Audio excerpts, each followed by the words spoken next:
Good evening, everyone. It's 6:33. Welcome to the Public Works Committee this evening. Tonight, all of our committee members are present, and we have one agenda item for this evening, and that is, we have three agenda items for this evening. The first being to consider the TARP appeal for crosswalk markings at south side of Maryland-Menlo intersection. With us tonight, we have the presenter, Leanne Butchlick, Public Works Director. Sure. I'll just give you a very brief introduction. And then our requester, Mr. Sauer, I believe, is in attendance.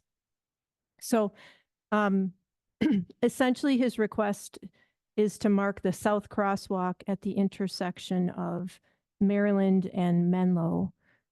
For those of you on the board at the time, you may recall we had a similar transportation and parking program request that led to the marking of the north crosswalk and the installation of the stop signs controlling Maryland Avenue traffic.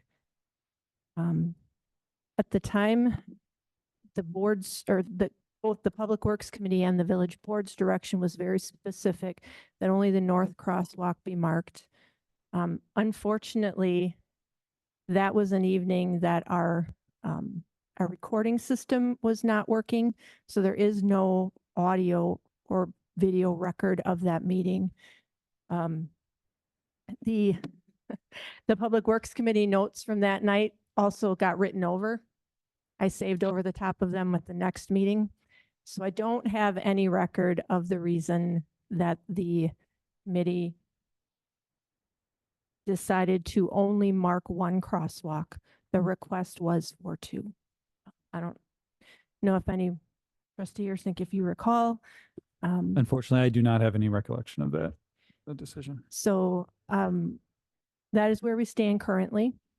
I would answer any questions from the Public Works Committee or ask the chair if you wish to invite Mr. Sauer to speak.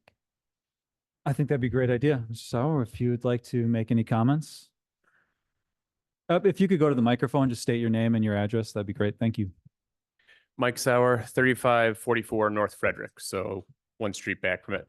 So yeah, it's a pretty busy intersection for anybody who's walked by there, driven by there in the last several months, even a year and a half since everything's been closed and open up. I walk my daughter that way every day and my son at different times. It goes towards Atwater, it goes towards St. Roberts. On the opposite side, it goes to GWM.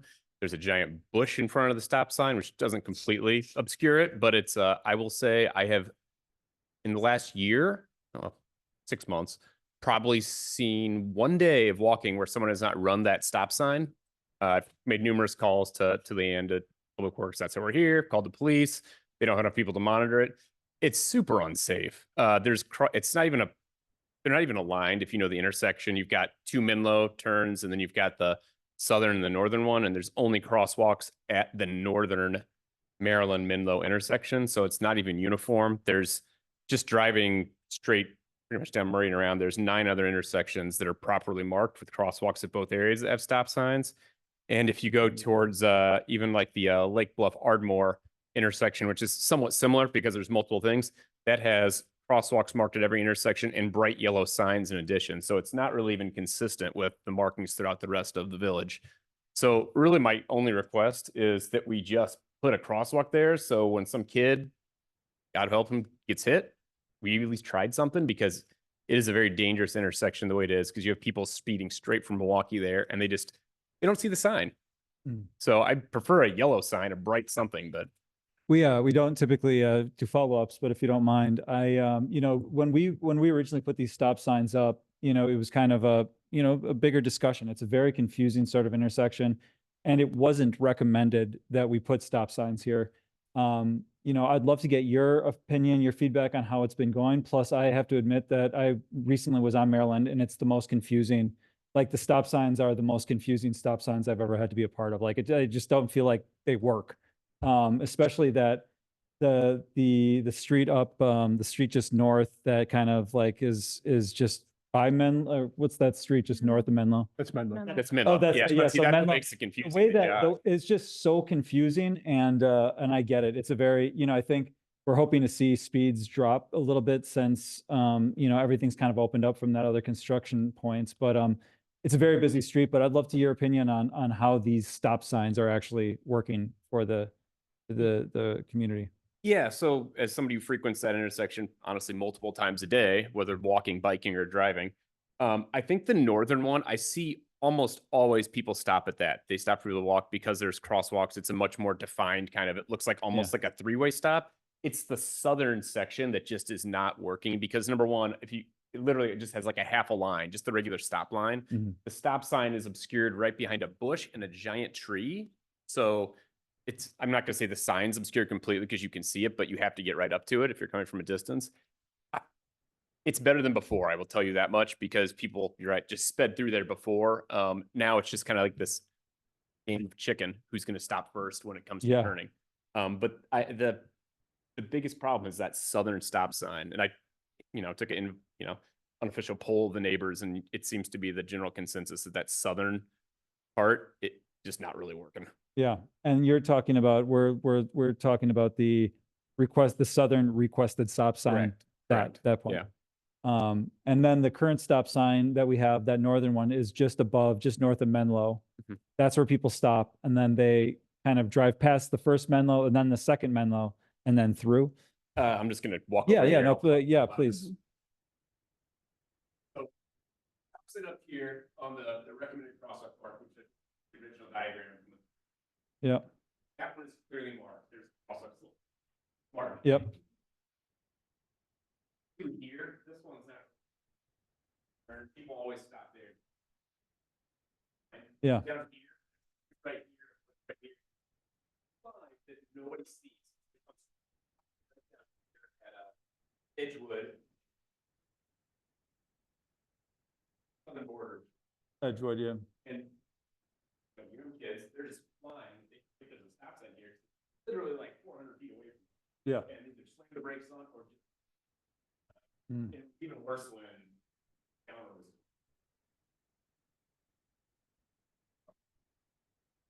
Thank you. I appreciate that.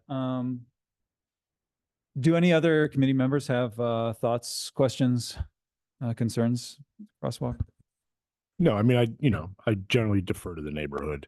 If it's not working for the neighborhood, then it's not working for the village. So, you could paint it, you could cut the bush down, there are a number of options. The one option that doesn't seem to be appropriate is leave it. So, let's fix it. Crosswalk would be, honestly, if you had like a bright bulb sign, something, it just, people need to get the practice. More flashy things. But I don't think cutting the wood.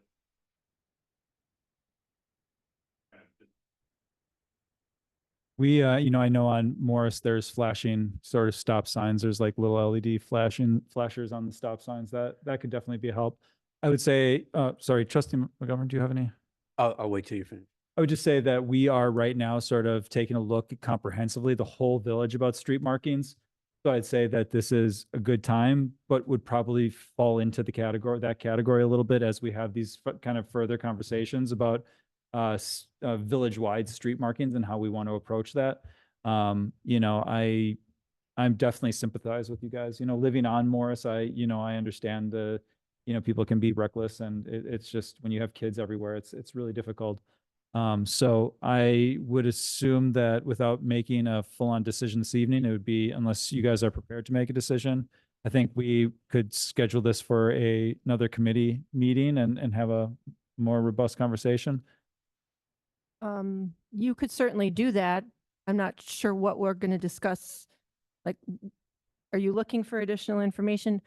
Our conversation about pavement markings is complete. I mean, I'm good to move on. Yep. Suggested motion, but you So have something to say? I would just remind you that the purpose of a crosswalk is not to alert drivers to a stop sign.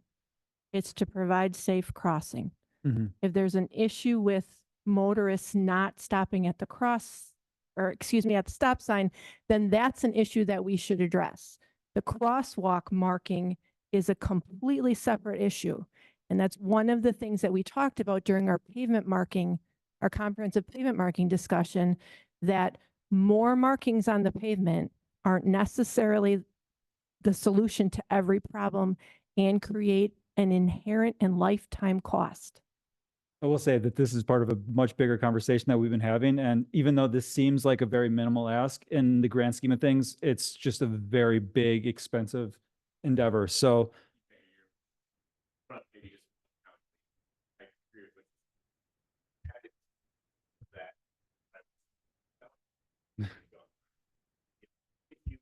Can you come? I'm sorry, can you come back to the microphone, Mr. Sauer? Sorry.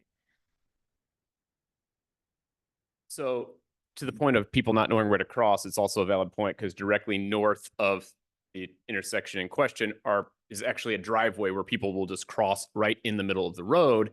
And then there's a crosswalk even further up. So I don't know if you can see it. Yeah, there's that big driveway right after that. So people walk halfway and then cross there versus crossing at the intersection where they should cross. So I think markings are probably called for in addition to something else, just because of the fact it is like, do I cross here? Oh, I'm just going to cross this driveway right here instead, which is even more dangerous.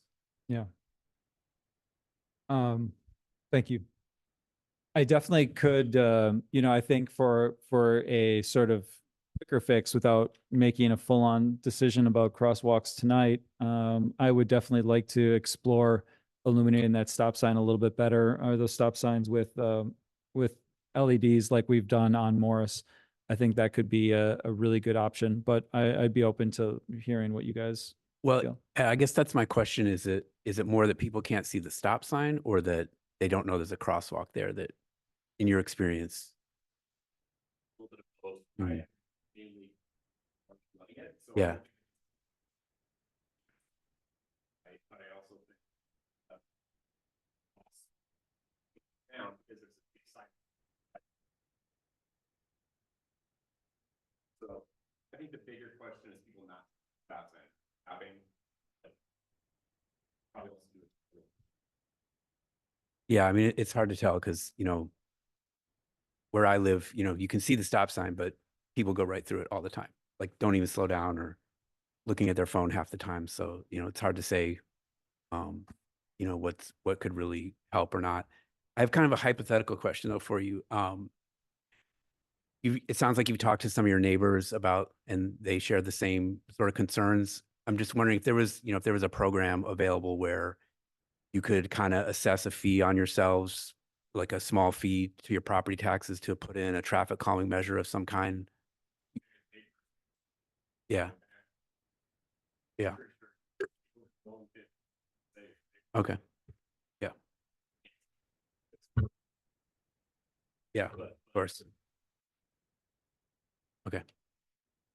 I mean, at the very least, it seems like we have a problem with folks seeing the stop sign, right? Whether it's the bush or the tree. I mean, maybe the stop sign worked there initially and the bush grew, or, whatever it happens to be. At the very least, if, I don't see why we couldn't go out and reassess the placement of the stop sign, or, the type of illumination that's on the stop sign, if it has reflectors, or, and then have staff come back with a recommendation on improving it, whether it's trimming that bush, cutting the bush down.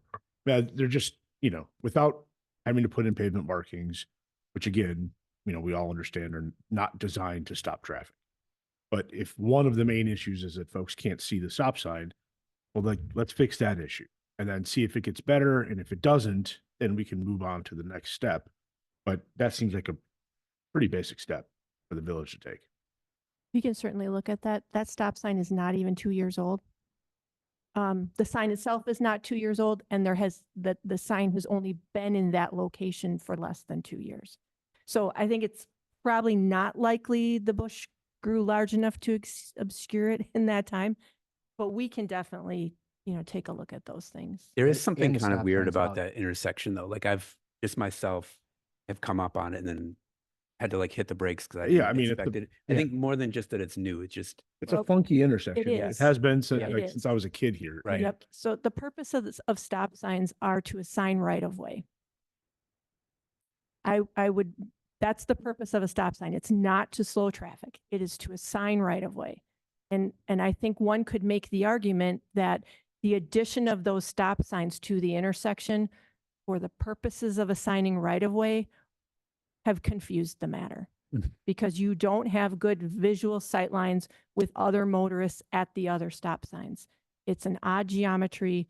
They're almost 200 feet away.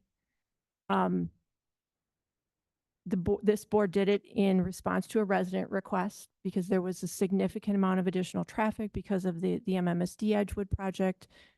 There was some, there was and continues to be an issue with motorists not obeying speed limits. So I think it's, it was an understandable response. But like I said, I would argue that the stop signs in some ways are detrimental to that intersection operating as efficiently and safely as it could. Are you suggesting removing that stop sign?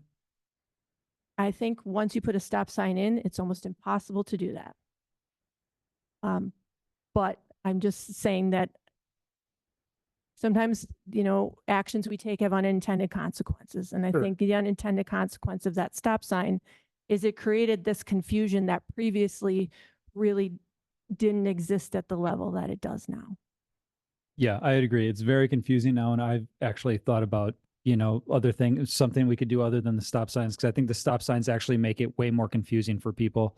But like I think we've always talked about, when we put a stop sign in, it's like the hardest thing to remove from the village. And I just, I think that would be a really tough one. But at the same time, I do think it adds to the confusion of that block. I just don't think there's, I don't know what the easy solution is with that. But, I could see, like I suggested earlier, illuminating that stop sign a little bit more. I think, also to Leanne's point, this is so new that, people are so habitual that eventually, they'll get more used to it as time goes on. Unfortunately, it's one of those scenarios where it's still so new and people are used to this being just kind of a street they could fly through. So it's going to take some time. And, but I think the first step would be to really illuminate that stop sign would be, I think, probably my suggestion. When you say illuminate, The LED, the flashing LEDs that we have like on Morris. that'll probably have to be a budget item. Those are, They're expensive. they're expensive. When I did install those stop signs, I did install flags on them. When I first installed them. Yeah. Because as I was out there installing them, no one stopped at them. So that was the best thing I could come up with that cheap at the time. When I did install them. And where I have the stop sign, I had to put it there because of where the crosswalk is. If I move it any farther north, then technically stop Is the crosswalk? is the crosswalk. And I have it over almost kissing the curb. Well, So like I can't really move it farther north because it would make it even more Yeah. confusing. Mm-hmm. Something immediate that I can do, I can put flags back on it because they did get removed when phase 1 happened for the CC project. I didn't have a chance. Usually I chance. I drove through that intersection about 9 times today. And it's a thing. going through It is a thing. It's 'Cause definitely, especially if you're turning right to get onto Menlo, like you turn right and stop again because Yeah. whoever's at that stop sign assumes you're going straight, and by the time you make that turn, they won't see your turn signal at that point. So it's like you just Is the stop sign clearly visible northbound? yeah. I mean, it's that where the parkway is. There's a tree, a big tree there. Yeah. So like even when we first installed it, we cut some of the branches and stuff down to kind of make it more visible. That bush isn't very big, Okay. but the stop sign's up probably 5-6 feet. Is there a way to make knowing what we know now, is there a way to make it better? I could make it bigger, get a bigger stop sign. It would be obnoxious, but bigger one. I think the one I have out there is 36 by 36. I didn't know you could get bigger. Oh yeah. You can get bigger ones. See, like yeah, you get the flags on so it. that and was it's Google probably View. right when I first installed it, is when I put the flags on it. And we even put 4-way stop underneath them. Or all-way stop as well. Okay, so then I guess my last question. It's been mentioned twice now that taking out a stop sign is impossible. Perhaps I'm naive, but why is that? Can we just take the sign out? I think I believe that we would hear from the neighborhood that they want. Yeah. Sure.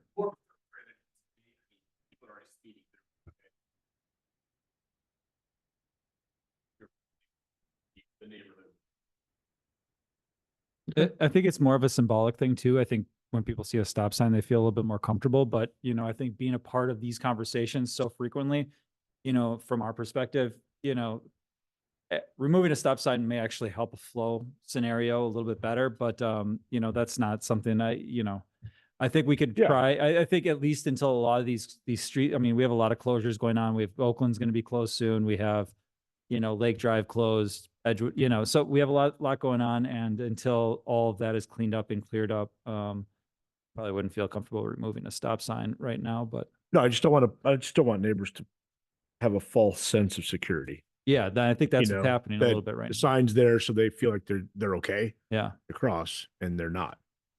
Can I make a suggestion maybe? I know we're talking about bigger stop signs. It may not necessarily be a bigger stop sign, but Please if you go to like the Ardmore Lake Bluff intersection, that other crazy one, they actually have large yellow bright signs that also say crosswalk as well as the stop sign. So it's like a double sign. That gets your attention from like a mile away, like one way or the other. So almost like a double sign is what they have. That might save the markings if you're trying to save money on that and be a brighter symbol than a flashing light where it's something you're going to see. What intersection? Ardmore and Lake Bluff. It's like that 4 or 5-way intersection. Yeah. Just Oh yeah, that's With the that's school a weird one. crossing, west of the yellow Morris, sign, yeah. that- I don't know if there's school crossings or not because it's down the street from the actual school itself, but I mean, I okay, think like a that would block be, west, Okay. 2 blocks west. that might be a We really definitely look at good that. first option to try before we kind of take it to another, you know, next step. But I think that would be something that we could easily Gotcha. accomplish. Now I'm And- seeing it. I just wanted to make sure. Yeah. Hopefully that, you know, hopefully that's a good step. You know, it's not exactly the markings that you were hoping for, but hopefully we can get this. Yeah. Yeah, 100%. We need an official motion for that. Couldn't hurt. Just- Okay.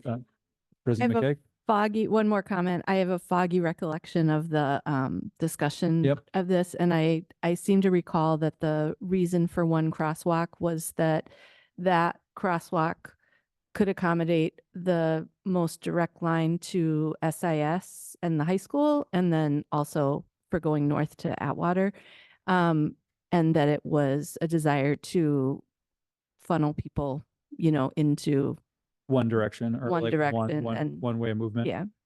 Because there was a concern of, because the intersection of the boulevard is so long that there was a concern that a second stop sign wouldn't be recognized. So the idea was to make that northern crosswalk and stop signs more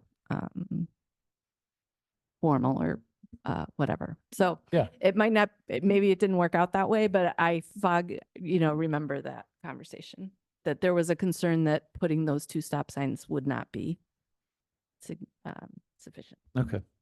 Oh, thank you for that. All right, I'm ready to roll. Okay. What you, So I move to have DPW place a crosswalk sign and the intersection of Menlo and Maryland, the southernmost intersection of Menlo and Maryland, northbound, at its earliest convenience. second. All those in favor? Aye. Aye. Aye. Motion passes. Please Thank let you. us know if it doesn't work. Like, just come back. Yeah. Or if it does work as well, I guess. Okay. You know, it's definitely something that we'll keep in mind as we move forward with the traffic calming measures and different ideas that we have. We're always trying to make the community safer and more, you know, bike and ped, you know, friendly. So this is definitely an area that we'll keep an eye on. All right. Thank Thank you. you. Thank you. Okey dokey. So agenda item number 2 for the Public Works Committee is we're here to review public right-of-way maintenance adjacent to the 1601 East Menlo Boulevard. And with that, we have Leanne Butchlick. So you'll recall that the property owner at 1601, Mr. Rebholz, was at a recent meeting and requested a conversation about this item under the citizens to be heard section of your village board meeting. And so this was moved to Public Works for review and discussion. Your packet included some background on the village's lawn maintenance contract and the rather unique set of circumstances related to the parcel that Mr. Rebholz owns and its adjacency to a large area of public right-of-way.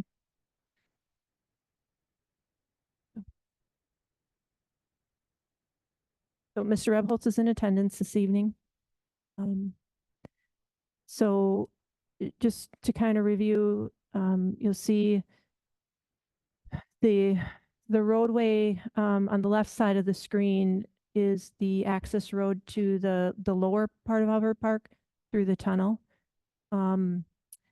The area there is right of way on 3 sides of Mr. Rebholz's property. You have the typical right of way parkway sidewalk curb area. Then there's right of way to the west of his property and also some to the south, which would be the rear.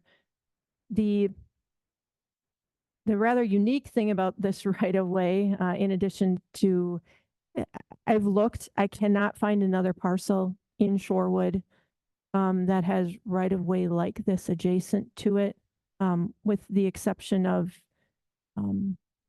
the right of way that extends from Capitol Drive through Atwater Park to the lakeshore. But that typically is considered to be part of Atwater Park. So it's a little different scenario. I cannot find, like I said, another scenario similar to this in any respect, really. Village code is pretty clear about adjacent property owners being responsible for maintenance of any adjacent right-of-way. Mr. Rebholz to this point has maintained that and I would say done a remarkable job. The lawn is beautiful and always looks very, very nice. A particular challenge this is quite a slope.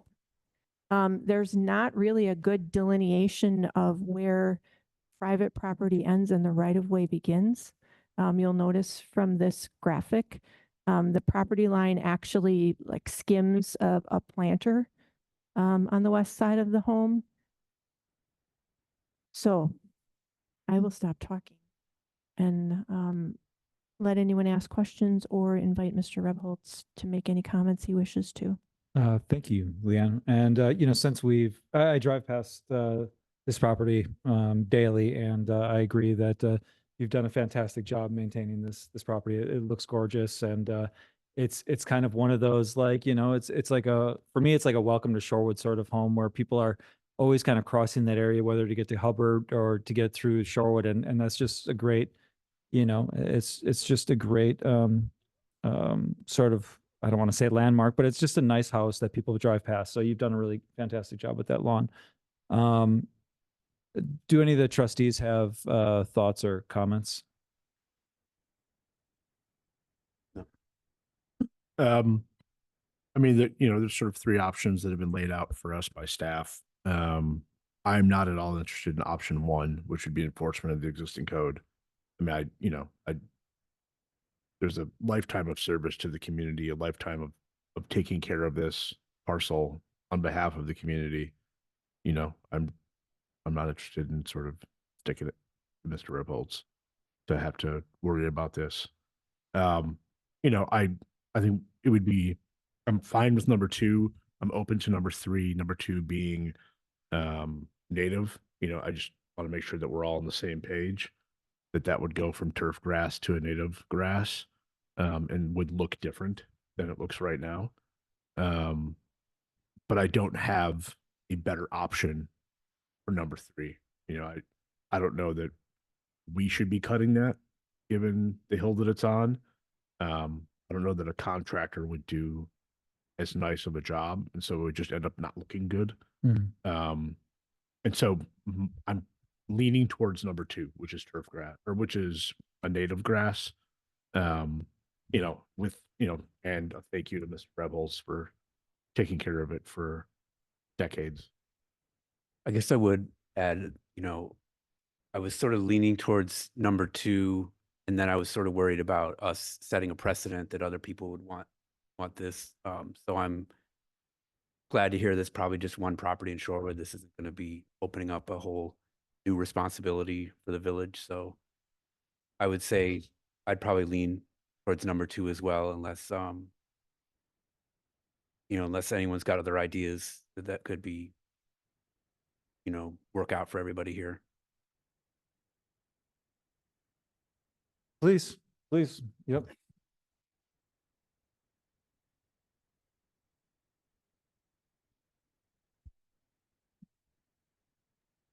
Tom Rebholz, 1601 East Menlo Boulevard. I moved to that property in 1968, and there was no requirement for me to mow that hill during that time. And the grass grew, and eventually there was a fire on the hill and things like that. And I asked the people at the village at that time if I can go ahead and take care of it. And they said, go ahead, do what you need. I didn't think of anything. I have, if I'll pass around for you to look at some things of a history of it. Across the street, no longer have anybody doing anything because they declared it was unsafe, is a picture of how that was kept for years. There might be a date on the back of that. And then this was the hill during some of my time in 1993. We took that tree down and opened that hill quite a bit.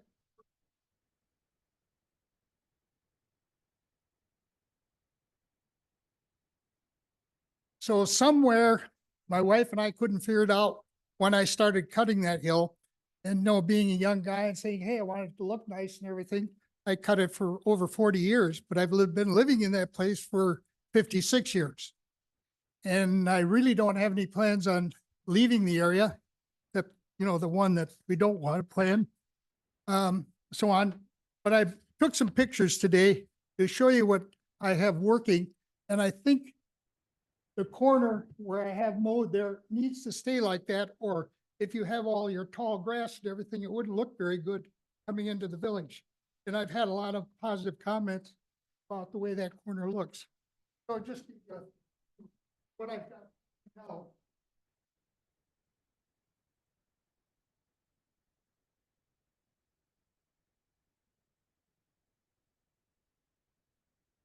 So I'm willing to do whatever needs to help, whether different type of plantation in that area beyond that first tree.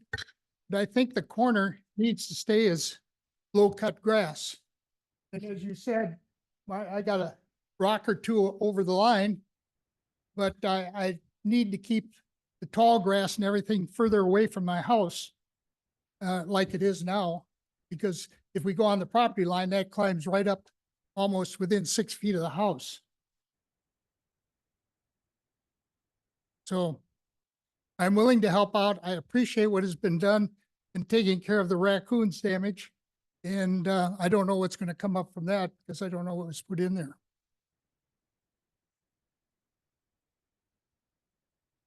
I'm willing to take any other suggestions of what could be done.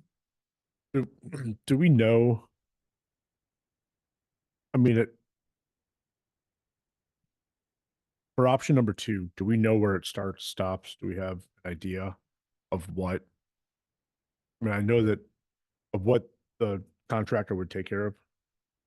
Like I mean, or is it just the outline of the property? You know what I'm talking about? Good question. So, in our packet is a like, you know, GIS of the property, right? There we go. So it goes up to the corner by the footpath. So if we took it over, we take all of it over, we take half of it over, All of it over, and it goes all the way up to the corner, right? right? It doesn't stop at that tree. Well, I mean, that's really the question we're asking you tonight. Yeah. The code says, again, Yep. code says it's the property owner's responsibility. If you wish to create an alternate process, that is certainly within your purview. The challenge that we had when we looked at it internally is, there's no obvious delineation. Yeah. If you're going to split the difference, or so, I mean, that just adds that extra layer of challenge, right? Okay. I've had contractors look at that and they won't touch that hill because of the steep slope, and that's why the one across the street got eliminated. Because of the danger of putting a mower on that. Well, the one across the street was eliminated because we added the handicap access ramp. Well, whatever it was the village taking care of it, where you said mine is different. Okay. Well, it's part of the park. So, I mean, there's no scenario where it's mowed turf anymore. we believe that's unlikely. We haven't had the conversation with our contractor, but there are similar slopes that are under contract right now that they will not mow. And they use a string trimmer occasionally Sure. just to keep it in check, but it does not look like turf grass. Can I, I'm just gonna throw out another idea, and it's probably way more expensive, but maybe in the long run, a little bit better than native grasses. What if it was sort of, we removed the grass, stone landscaped, and it was more of a stone sort of feature, and we wouldn't have to deal with we wouldn't necessarily have to deal with grass, but there could be like plantings. You see that some people do that in their front Yep. yard with the steep It's slopes. very beautiful. It would also be Very very expensive to install, and then far more expensive to maintain than. Okay, I just wanted to throw out the Yeah, other yep. the other option. Yeah, no, here. we kind of discussed You know. that too. But I think it would add a not insignificant percentage to our contract. I would say, by the way this gentleman is take care of his lawn, even if we had our contractors cut this grass, It will not look like that. it will not look like that, and you would not be happy with that, right? So it'll never get to this level. Even if our guys cut the grass, they don't cut our own grass like this, so you do a very good job. And You're a victim of your own success. I Here. believe you will not be happy. Just it's very dangerous. Sure. I only let 3 other people cut it. That was this last summer when I couldn't stabilize without possibly falling because I didn't know what would happen if somebody got hurt that slope. My responsibility, whatever. So my neighbors cut it a few times, a friend has cut it, only allowed my son to cut it once. What do you guys think? For me, it's like, I think the easier, the best option is obviously number 2. Where that starts and stops is probably the question. I think, obviously having tall native grasses that close to the house is going to be something very new and very different. And it's probably not going to be, it sounds like it's not going to be necessarily appreciated in this scenario. But from a village perspective, it's probably our best option. So, with that said, is there a line that we can draw here that it would be a little bit more sort of, tasteful for you than straight up your brick planter right there, where the bricks are close to your house, because that's the property line. Is there a line that we can move around that would be a little bit? Our staff could work with Mr. Rebholz and determine if there's, a comfort point, right, for mowing. And then we could talk to our landscaper about that. And they're going to have a mower in the area because of Hubbard Park. I could ask them to take one pass at the curb or half a pass at the curb, just so that it looks more intentional that area was left native or wild. I agree with you. I can make that 2 passes at the curb. I was ready to do it my last mowing, but I thought, well, let's find out what the village wants done, because that's not difficult. Where I've gone to that tree, that's about the safest place, and even that cut is a little dangerous up to that little tree. Anything on the other side put you on that steep slant again. Mhm. Yeah. So I like it the way it is, like the pictures I show you now, and it's a matter of where I've allowed the grass to grow, what should be planted there, or just leave it like that. Because when you come around the corner, you see the cut grass and you don't really see the tall grass until you get around the corner and down the driveway.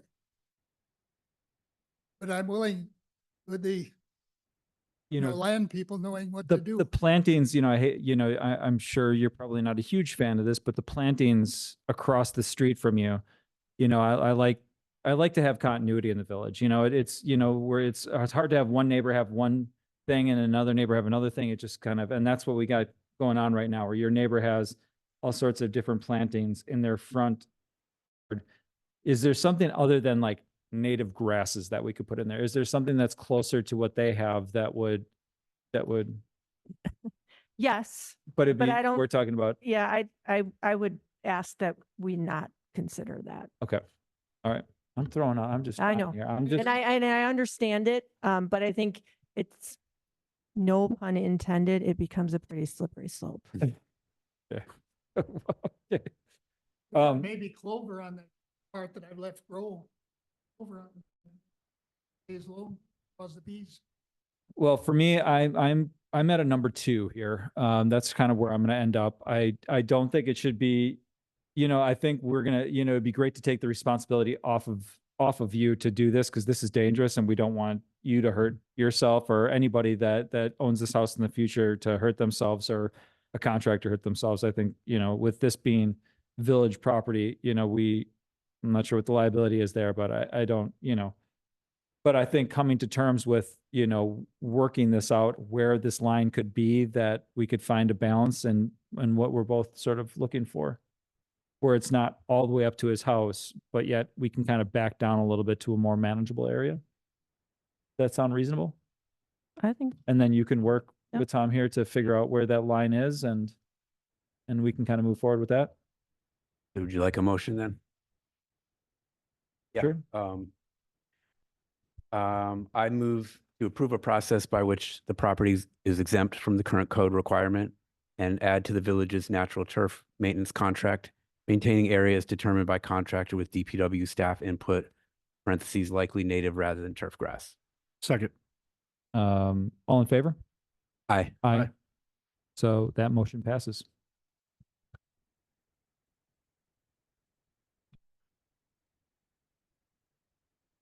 They wouldn't take it out, but or What So they what would we'll do work it is out. DPW will end up having a conversation with you and staff and our contractors about what it could potentially look like. And we'll have to go from there. The thing is, there's no scenario where it looks as nice as what you have done. Because you've done such a nice job. And the ability to cut that hill with a mower is as unsafe for them as it is for you. So what we're going to try to do is work with the contractor and figure out sort of what's the best path moving forward. But it will become the responsibility of the village, and ultimately the decision of DPW on what it looks like. We're just trying to make sure that you are involved in that process. Basically, percent. if you're comfortable with that, I love- I absolutely. People love the barn up house, they even go lower. That tip- Tom, do you mind leaving those photos? Because then I can talk to Ben. I can go over them with Ben. We have them. Oh. We have them. I gave him back to him. Oh, did you? Oh. Sorry. Well, we don't have them.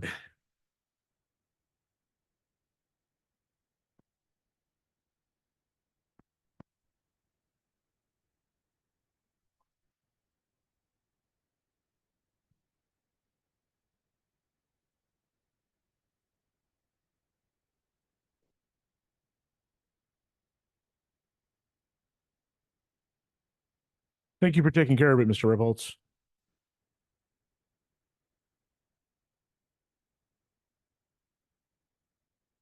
Well, you have certainly done your part. Thank you. Thank Appreciate you. it. Thank you so much. Right. So our next agenda item is to review the standard operating procedure for winter operations, policy and procedures manual. So if you'll permit me, I'm gonna go rogue a little No. on this one. Let's do it. The DPW 2025 work plan included this review of our winter operations policy. We have a standard operating procedures manual that we use internally. There are a number of communities that have similar manuals and make them public so that the public can see and understand why we do what we do and what the regular protocol is. I have not had ours on the website for a number of years simply because we've had so many updates since the policy was adopted that I didn't feel that was maybe appropriate. In doing some research for these conversations, no one can seem to find, that's a theme tonight, isn't it? Yeah. The original policy. The original manual references a policy. So I don't think the original manual is the policy, but when I go back through code searches, I get a hit on this winter policy. The only thing that comes up is the cover page. Wow. So And is that after all the scans? Because I know we've Yeah. done all the Yeah. scanning. So that's Yeah. the only thing that Yeah. you can find that's through all the that's scans. left. So, so I'm going to just propose we don't have enough time tonight to go through what Dan put together. I know with LRP and summer and some other things coming up, we're probably not going to get to this. So I'm going to ask you, do you want to come back later in the fall maybe and take this up again? Or alternatively, we can update our internal policy manual to reflect our current practices. There's a lot of salt saving procedures that we've implemented in the last 10 years. Frankly, some of the things we do are very different than we did 10 years ago. I think all very much for the better. And we can share that with you for your strategic information. And we can continue to use the the operating procedures manual as we do now, and everybody can be good. Or, we can deep dive into this and go through all of this if you want to.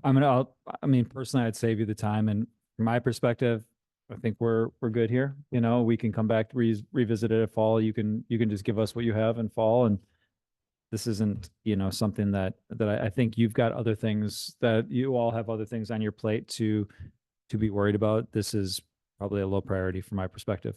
Trustees? Yeah, I think the way you proposed it works, that, you can just give this to us for our information. And I do appreciate it because I get questions sometimes, like, what can we do about salt? And, it looks like you guys have been really proactive on that and it's made a difference. And I know I can see it. I see other jurisdictions and like the sidewalk looks like a tequila shot glass, just completely covered with salt. So I see the difference and I appreciate it. I like being able to tell people when they ask questions. Okay. It's fine. Let's just take a look at it in fall. I don't need Yeah. anything else. We'll just circulate it. I will just, just two takeaways, I think, really about salt reduction. There's two ways to do that. One is to plow more and use less salt, which from an operating perspective, labor is significantly more expensive than salt. Mhm. The other option is to continue to invest in the newer equipment and technologies that allow you to use different technologies and reduce salt usage. Can I just ask a question that's a little off base, but it's a salt related question? Mm-hmm. Some contractors use an obscene amount of salt. Is there something we can do about? Are they allowed? Is there something we can do about that? Sometimes it's just like out of hand. When you got a dog, it's just like, it's just it's just not, I don't know. It seems like a little overboard at times. Like they just put as much salt as they had out on a street. And sometimes those corner units that they use the salt, it is so much salt on those sidewalks that it's unbelievable. When they do it, so they don't have to come back, Yeah. and liability Yeah. too. Yeah. Because if they don't put enough down and it refreezes and someone slips and falls. It just, Yep. yeah. There are Yeah. things we can do.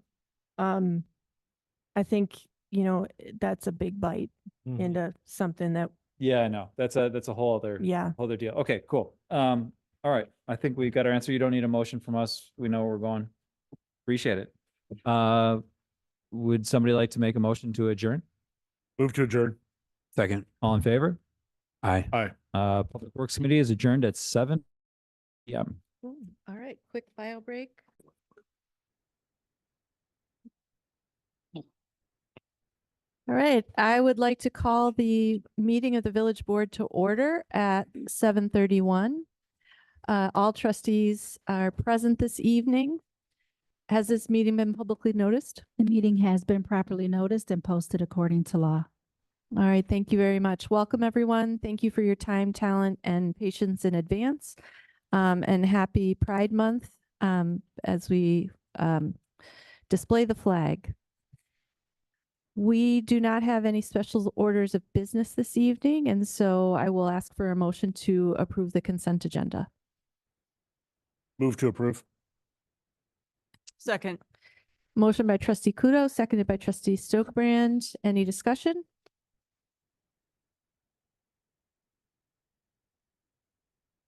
Hearing none. All those in favor of the consent agenda as presented, say aye. Aye. Any opposed? Motion carries. Moving on to citizens to be heard. This item is for matters not on the agenda. Are there any members of the public who would like to be heard this evening? I don't see any online. Nobody here. Nobody's here. Moving on to new business. 9A, consider resolution 2025-06 regarding the Wisconsin DNR 208-2024 compliance maintenance annual report. This is an annual compliance maintenance report, so it is a standard. We passed this year there's no corrective action needed. Is there anything you would like to add? I just move approval of resolution 2025-06, a resolution regarding the Wisconsin Department of Natural Resources, NR 208-2024 compliance maintenance annual report. I'll second. Motion by trustee Ursink, seconded by trustee Warren. Any discussion? Hearing none, this will be a roll call vote. Trustee McGovern, Aye. trustee Warren, Aye. sorry, trustee Kudo, Yes. President McKay, Aye. trustee Ursink, Aye. trustee Arndorfer, Aye. trustee Stokebrand. aye. I believe that's all. Motion carries 7-0. Thank you. Moving on to 9B, consider 2026 initiatives. So this item this evening, there is a spreadsheet in the packet. All the initiatives that were received by the village manager are included in this spreadsheet. All the initiatives are hyperlinked. And the staff comments that are to the side of each one are just placeholders. The purpose of our meeting this evening is to walk through every single initiative and have the village manager give a report on to elaborate on what the initiative is, how much available, any insights or information that has been collected regarding the initiative to date. After that, I will take sort of a temperature in the room to gauge interest in the initiative. If there is sufficient initiative, we feel like the timing is right, et cetera, then that initiative can be prepared. It can be, but all initiatives will be put into work plans for 2026. So just even if an initiative receives a high level of interest, it doesn't mean it is dependent on other larger moving items that we are already committed to. So similar to how we've been proceeding for the past couple of years.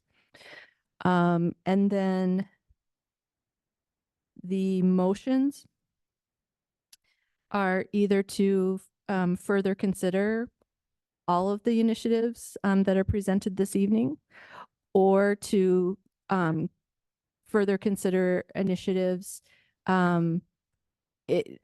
identifying which ones, if there are initiatives that don't receive any interest and it's the feeling of the board that this is just something that needs to wait for another time, then we would note that initiative would not be included in the further consideration or preparation.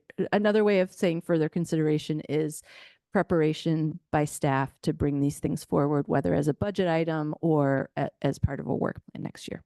So we're going to vote essentially on each one of these. And if it doesn't make the vote, whatever, a majority vote, Mhm.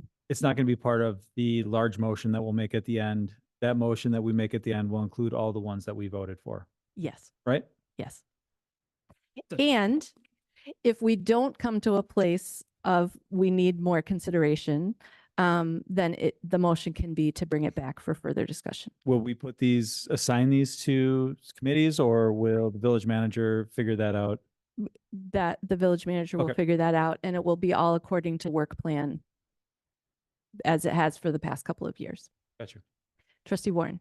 So just to be clear, I'm kind of jumping into this midstream. Yes. It's numbered 1 through I think 26. Is that a priority number or is that just a random? No, I put it down there so as we were talking through things, we could easily find an item on the list. Okay, good to- They are not, right, they are Yeah, not it's like ranked. assigning a page number, Okay. no particular order. I just, yeah, I had to have some way to make it easier for us to find it. Mhm. Any other questions about the process and the purpose of this agenda item this evening? Yes. So I do remember at one point, there was an initiative from trustee Warren the first time he was on for bocce courts. And I don't see that on here. I'm just kind of wondering how the list came to be. These were initiatives that were submitted this year Oh, or okay. in 2026. And I believe I mean, but we did talk bocce balls and committee. And like make it a welcoming community. I mean, Mhm. I think there were Welcoming. 2 from years ago. So that was future agenda items of consideration. And guess what? I'm coming back to you on that. Okay. But I just was but curious. I also relayed to trustee Warren that our EDI plan did not recommend moving forward with that. So it's been out there. We halted it. They recommended other initiatives, but you'll see EDI come up here as well. So just to recap, it sounds like the initiatives that are linked in this packet this evening are initiatives that were submitted this year. It is true that there could have been initiatives in previous years that weren't moved forward on, but they don't just like come along for the ride. We would have to resubmit those. And anything that's not on this list this evening, but is from the past that you want to see, that could be a future item of consideration. Well, know that I'm going to be bringing that list back. Oh, I just need to get through this one first. oh, I understand. No, So because I want to clean that up and have some I'm- clear, I'm in organization mode and I want to make sure that. okay, we've so got my things recap slotted. was inaccurate. So these are the ones submitted this year. Correct. In Any conjunction with prior- policy 49. Right. Any prior initiative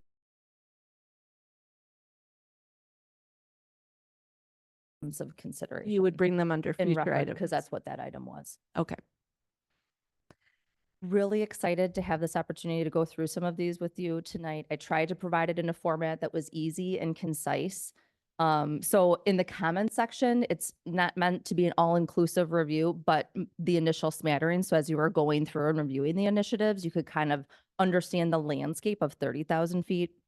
Want to start with number 1. I'll be brief. You can ask questions. And then really what I want on some of these is I need your input and a temperature check because I don't we need to collectively decide how we want to approach it. So we've had on our list a future agenda item of consideration that I was actually prepping to come to you.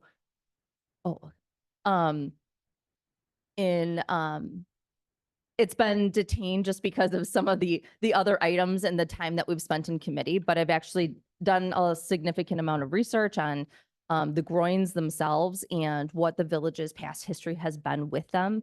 Again, Excuse me, Yeah. just for the record, anyone listening at home, we are on item 1, coastal assessment of Atwater groins. So as we open each item, each I will state the initiatives, we should state the title of it.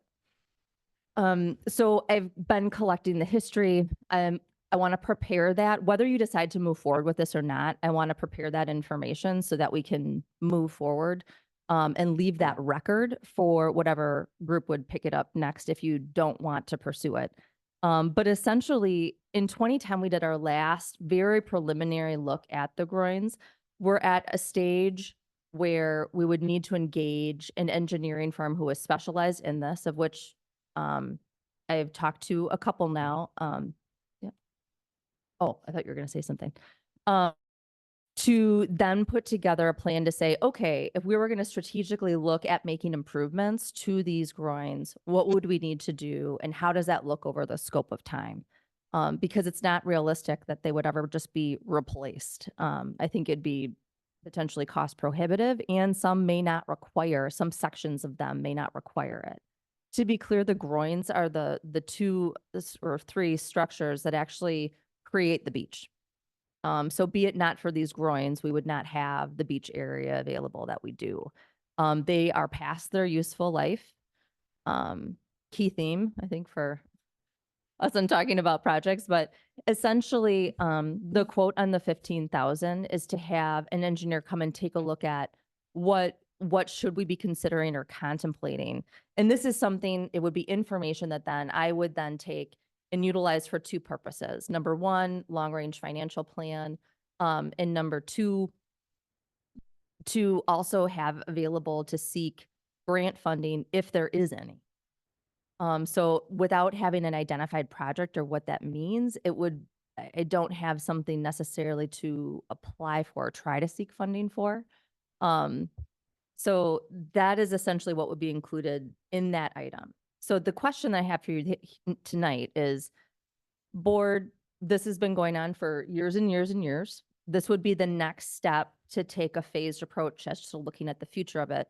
Do you want me to propose this within the scope of the budget this year, see if it passes then at budget time, or would you prefer to defer this for another year? I could give you the history on it this year, and then we could review it at a later date. I actually think this was something I put forward as an Yes. items for future consideration. And at this point, I would want to see this deferred until at least 2031. I would question that they're beyond their typical useful life. Number 1, they keep the sand in place. Number 2, they do provide somewhat of a barrier to keep beachgoers there, although they put up their own buoys, the lifeguards. I agree they don't look good, but the other thing they do, their construction so far seems to not be conducive to rip currents because of the porous nature of them. And so I just would like to point out, the McKinley Beach, I believe, at the lakefront, the county redid that because there were 3 drownings, and it was about $1 million in construction.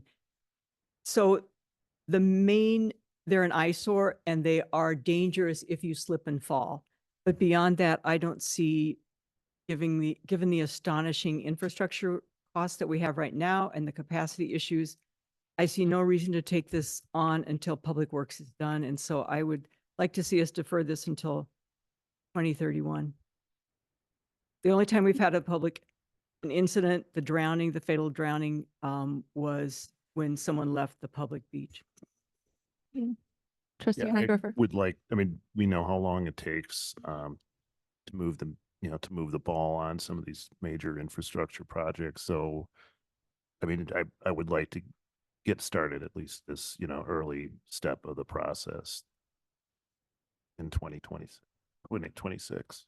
So you would be supportive would be of supportive. moving forward, Yes. considering a study within the scope of the budget. Correct. Trustee Kudo?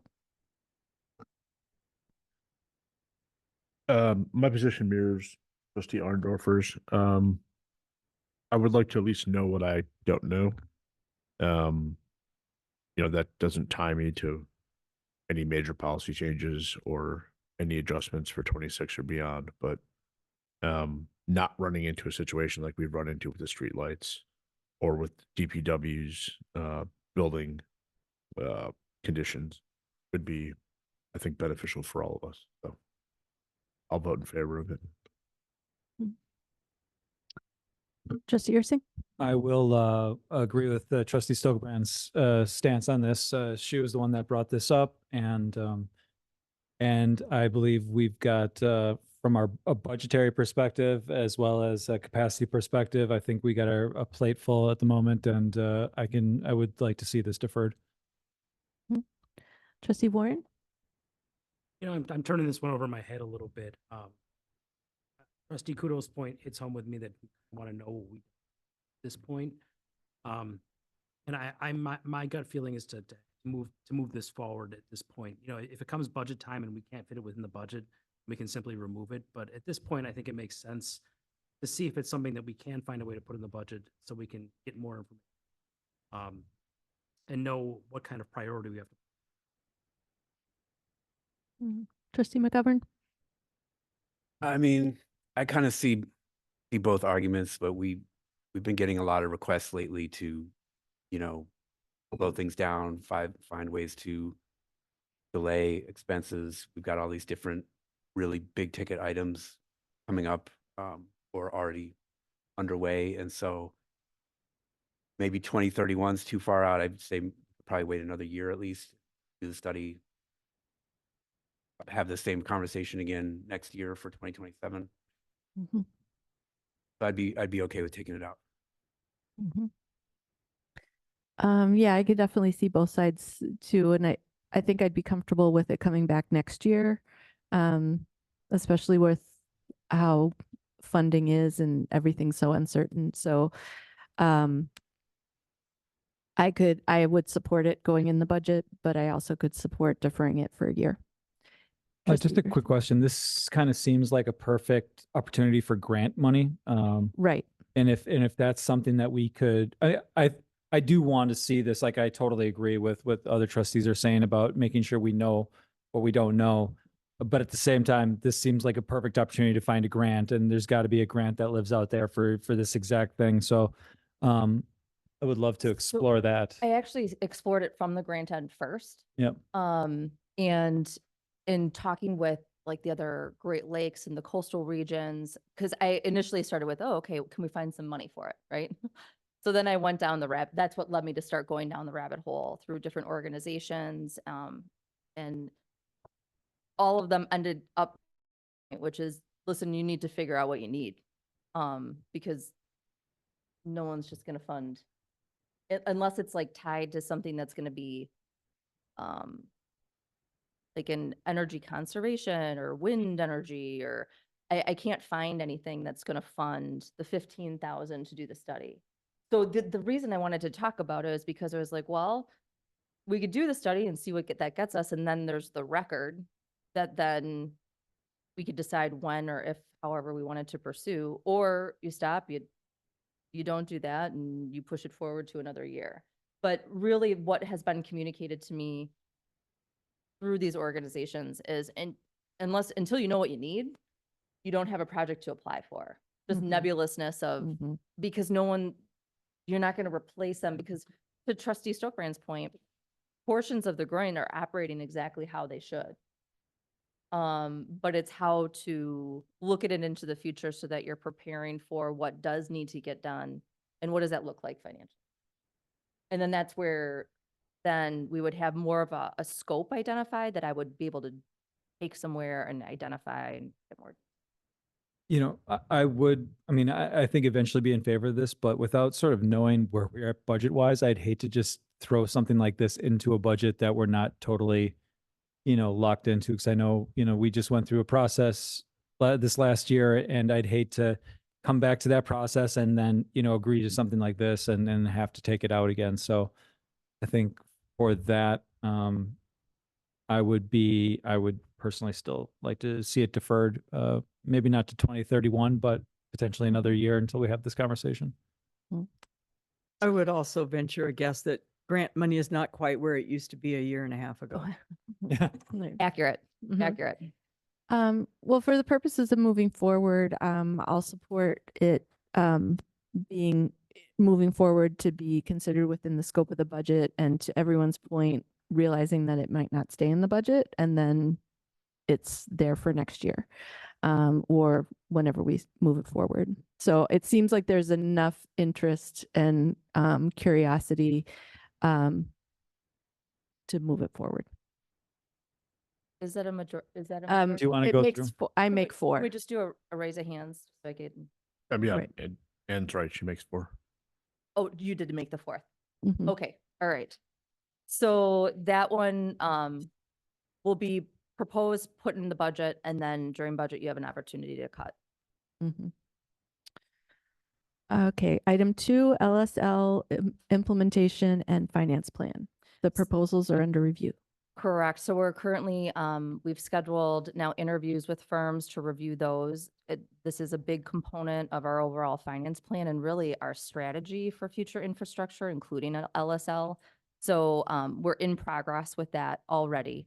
So that will have implications on the schedule and how we proceed next year.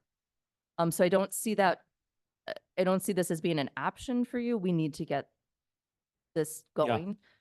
Because the more definition we can provide around the planning document, then the more informed we can be in order to pivot or make different policy decisions moving forward.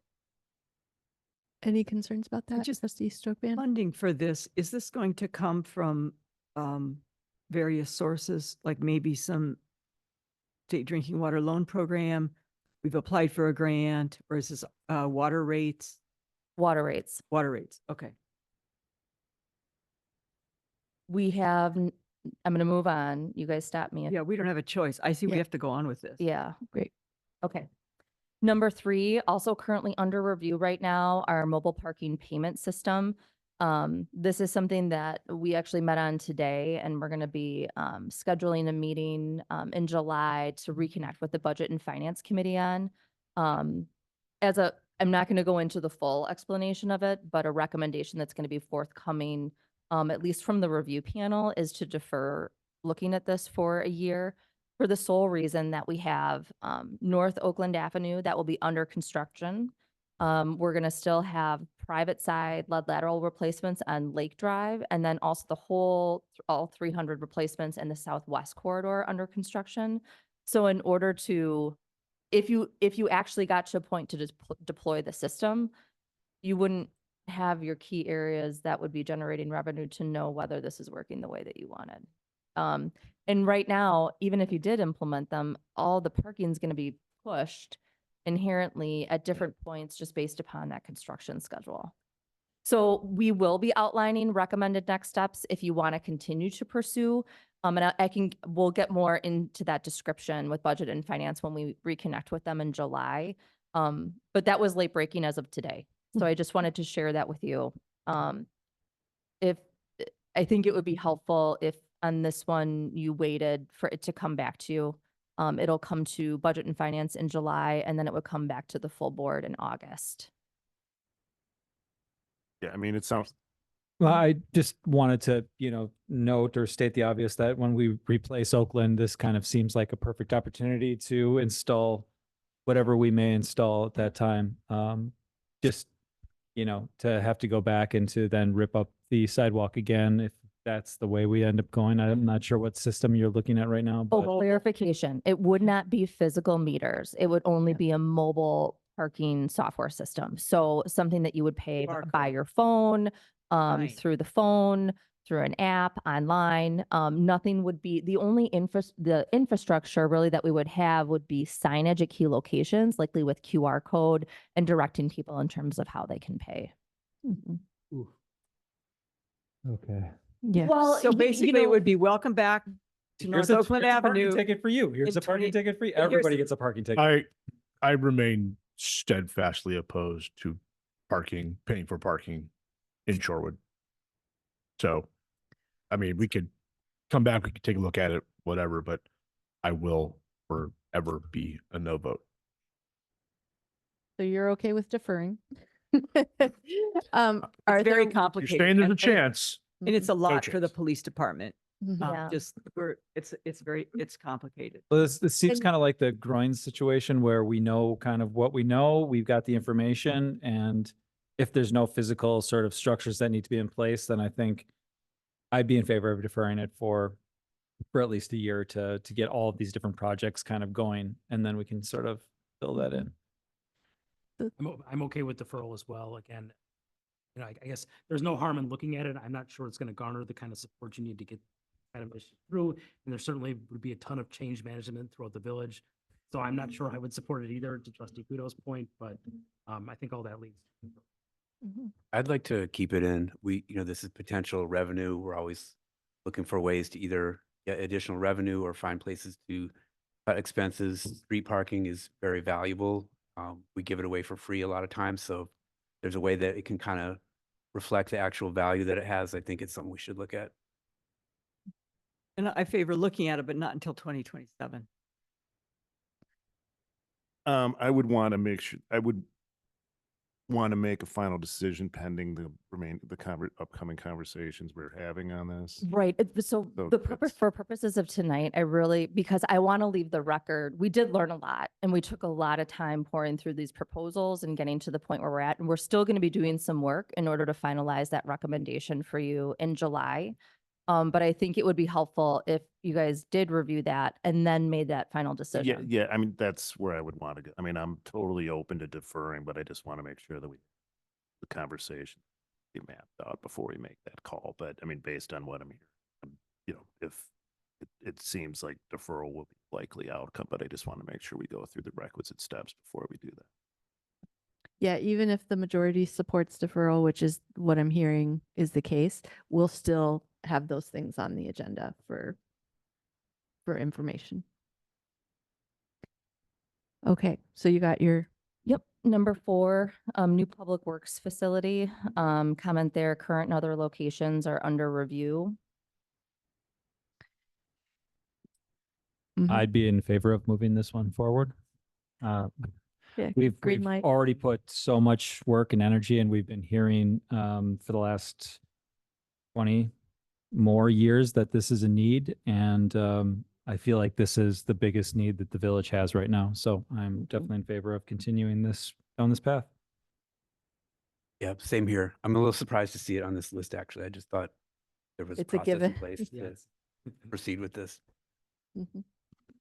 Yeah, I'm this- in favor of it. Obviously, we have to do something. I guess I would like to see us move construction to the year after we finish the streetlights, just to pace our debt structure that we take on, and move in 2 years later instead of 28, make it 2031. But I'm all in favor of moving forward with testing, site acquisition, design. I just think that big 20 million construction dollar bill, Bill, I would like to see us moved to pace our big costs. And I'm all for, I'm certainly open to a discussion on time. Trustee Stokebrand points out, the Trustee McGovern's point, I am a little surprised to see it on the list. This strikes me as already being in flight. So obviously, I think we're going to keep moving on this. And it's important. All right, anyone feel differently? All right, move forward. Number 5, and this, so just know as I'm going through these and prepping them for you, these are things that would qualify under 49 as an initiative. This one, it's kind of rudimentary, but one that will involve likely Public Works Committee. And then also we have that Little League agreement for the use of Spectre Park and Pavilion, and it's outdated. It's lapsed. So I just want to, this is a housekeeping item that I just want to have us complete Mhm. together. Please work with me Right. on it. Yes, Um, I support. As a fan of the Little League and Spectre Field, I think this is a great opportunity to revise and to get some sort of documentation or get on the same page with that organization. So I think this is an easy one, and I'd like to see this go through. Go ahead, Wes. Sorry. Yeah, but you beat me to. As a matter of curiosity, where are we on the agreements with the soccer club? That are also There is really no agreement don't with the have an soccer agreement club. with the They just soccer use club. that. But they are identified in this agreement, okay. and I welcome the opportunity to review it with you. I'd like to do that as well. Does money change hand in this contract? No. But the agreement has lapsed, right? So we've just been operating, and there's no problem. Like, there's nothing bringing this other than I'd like to have it in good shape, right? So, so no money exchange it's Bavarian, right? Nobody pays for anything. Little League doesn't. pay, Little League soccer doesn't- pays a great amount for maintenance of that field. They've paid thousands of dollars to maintain that field, and Is that that in We the might contract? be out of scope. Yeah, my question is only, does this cover It or covers. included in there is Little League. Bavarian soccer club who uses that field or no? No, but it does reference the soccer clubs. Okay. So we'll Mo- find out more when Yeah. it comes. Yeah, I'm forward. just this would be a good, clarification. this would be a good Public Works Committee meeting. I think, Agreed. is there any concern with moving this forward this evening? Or, I was going to support it, just saying this kind of conversation is important. Why it's important to have written terms of use Mhm. governing the relationship between the parties. So I certainly 100% support. And we would just be scheduling this in as time permits in Right. 2026. Fantastic. all right, I think you have the support. Mhm. Okay, number 6, update vision 2035. So if you'll recall, the village had a vision 2025 plan that was completed in 2015. In 24, I came to the group and said, hey, do you want to move forward with that process to update the vision plan for another 10 years? At the time, the group was like, this isn't good timing. I don't think anyone kind of envisioned some of the influx of large projects that were happening at that time.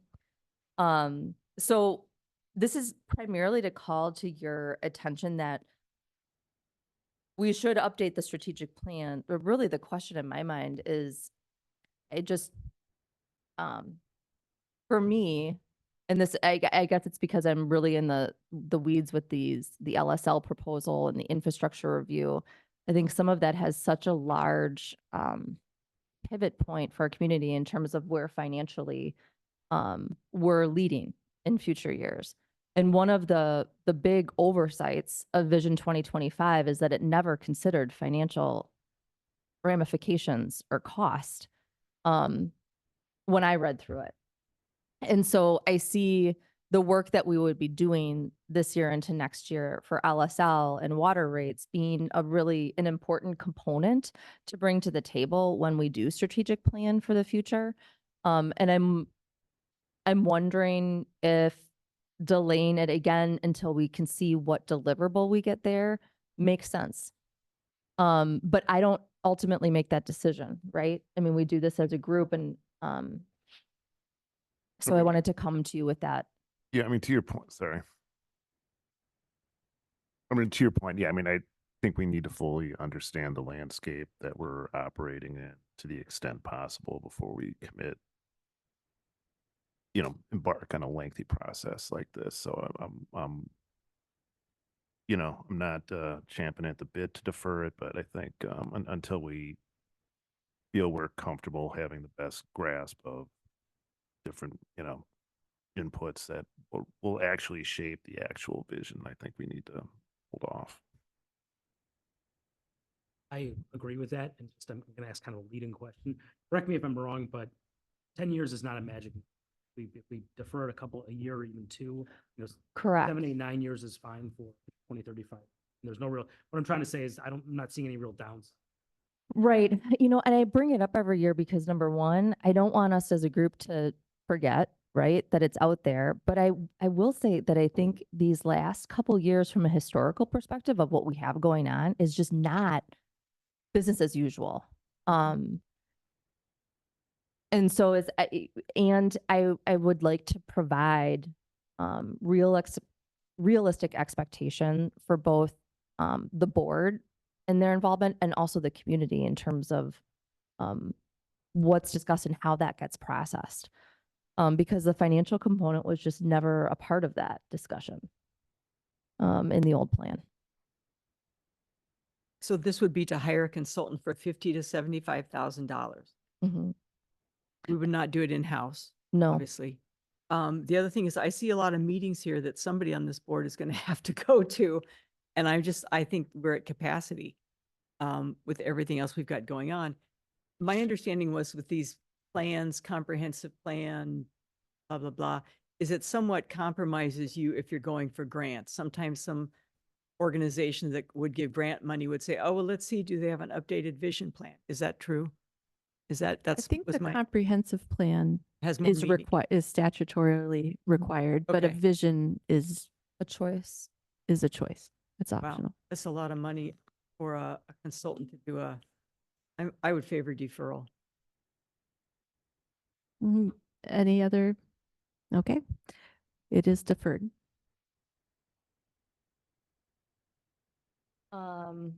Prioritizing implementation of the EDI plan over the next 3 to 5 years.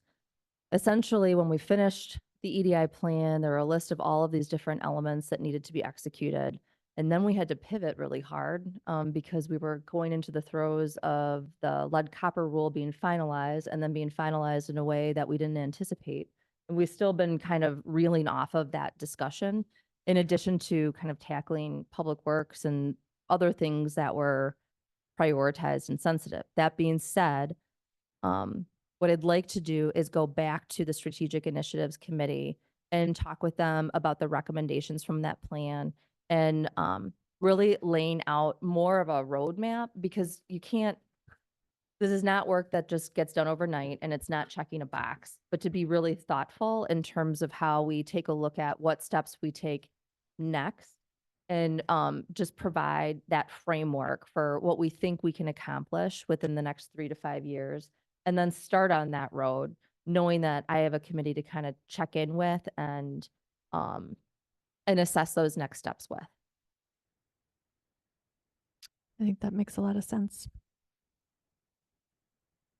Does anyone object to that? No objection. Since I would just like to see a copy of the roadmap and some of the ideas that were developed and that were thinking. Is that available? Sure. The plan itself is is done. Okay. So it's on our website. I can also send you the link. But it's the list is extensive, right? And when it was done with the consultant said, hey, this is going to take years, right? This is not a 1 year, a 5-year deal. And because, it has to be incorporated into everything else that we're doing, right? And as we know, the plate's full, but we want to continue to make small, diligent steps in that direction because they build upon each other. And it was the intention that it would go to strategic initiatives as that starting point, and then as it was prioritized and operationalized, then it would become initiatives. Like it would birth initiatives from the plan, and strategic initiatives would drive that. Okay, I'm not hearing an objection. No, it's certainly something I would strongly support moving Yeah. forward. I mean, Mhm. Oh, I think yes. it goes without saying that this is I think a priority for both me and the village. I think it's something that we want to move forward and fight to Mhm. strongly support. The next one, number 8, safer walk to school. I had some great conversation with Trustee McGovern because he submitted a number of these. And so safer walk to school is really a policy discussion for the board. The recommendation here is to implement signage for no turn on red near every school. Yep. And whether the board wants to, that is a topic that would go to Public Works Committee and then ultimately to the board if you don't, I don't know, no work has been done on this, but we would need to just detail where these places are, what that means, what's the cost, blah, blah, blah. Yeah, and the idea is that, there's already some that say no turn on red when pedestrians present. So it was just sort of eliminate that confusion to just say, this is a school zone, you just don't turn on red here. And this is really, a lot of cities are starting to do this, and it's in reaction to a trend in the auto industry, which is basically no one buys cars anymore. People buy SUVs and trucks, and a lot of them are so tall that you can't really see what's in front of you. So if there's a kid right in front of you, you might not see them. And also they're heavier, so they do more damage. And if they're electric, they go faster, they accelerate really fast. So it's something that's really, they're called front over accident. And somebody just runs over somebody because they didn't see them. They're really just growing exponentially all over the place. So that's why I put this one. Thank you for explaining that a little bit more. So in this one, we're not making a decision right now on whether Right. you're whether you're adding this or not. For me, it's a matter of whether I'm scheduling committee time in 2026 and staff time to evaluate it, look up cost, and then bring it to you guys to make that decision. That's where I see it Yeah. right now. So like, I just want to be clear in terms of expectation of. I think you had your hand up first. Yeah, I'm fine to proceed with this. I see a lot of, bike and ped safety has a lot of, it's actually park and public spaces. I guess it would seem to me that we would be able to work together and prioritize which of these, I don't think we should say, oh, we're going to do all of these, right? And I don't want to like sit here and say, oh yeah, I want to do safer walk to school. And then by the time you get to safer sidewalk stencil, nobody's got time or money. So I'm wondering if there's a better way to go at all the pedestrian safety ones. I know this one really doesn't mention bike and ped safety, and I would certainly want them to come in sooner in the process than is listed in the initiative. I'd like to see, does the new policy address that this would come? There is no policy to look at. I mean, this would simply be the discussion. Whether it moves forward or not, I have no idea. This would be staff time and committee time. There'd be no budget allocation because we don't have time to work on this right now. So it would be for future discussion in 2026 that then we would, say, okay, well, what does that mean? I guess I wouldn't want it to be at the expense of the ones that bike and ped safety has put forward for, since last year. Yeah, I don't know that that's the case. I think what we should do is, to your point, I understand what you're saying. Let's just look at these as all things being equal. And then to your point, it would probably make sense to, if everything has the support of moving forward, it's going to be a work plan issue and we can work through that. Realistically, I don't see this coming on to because it requires public works, right? And public works is Cost busy. estimation and time, and we're just in the throes of it right now between Lake Drive and prepping for North Oakland, and we're going to go heavy into another construction stretch. So I don't, it's very like in my mind, if this is getting thrown on, you're pushed out to quarter 3, quarter 4. Or a discussion. Yeah. So should we defer to 2026? This is for 2026. 2026. I think what I'd like to know is if there's, with the understanding that all of these are subject to dependent variables around work plan and staff capacity. I know committee capacity isn't the same. So with the understanding that there are variables that would impact when it would be entertained in 2026, is there interest in putting that on a list to be working through, or is there interest in coming back to it in 2027? That's a great way to phrase it because I just can't, there's no way to make time commitment. It's not realistic. And at that's this point. true for Pretty much many of most- these that are yeah. not absolutely mandatory that we're already in on. So with that So- being said, Mhm. do you want to keep it on for 2026 and we see what comes of it? Do we? That's right. For discussion. I understand that there are competing priorities and it might take a bit to get back forward. And I think that we leave it out.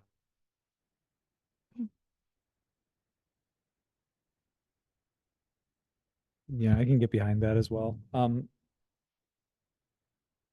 got a lot of priorities, and, you know, we all want what's best for the residents here and the folks, especially our students.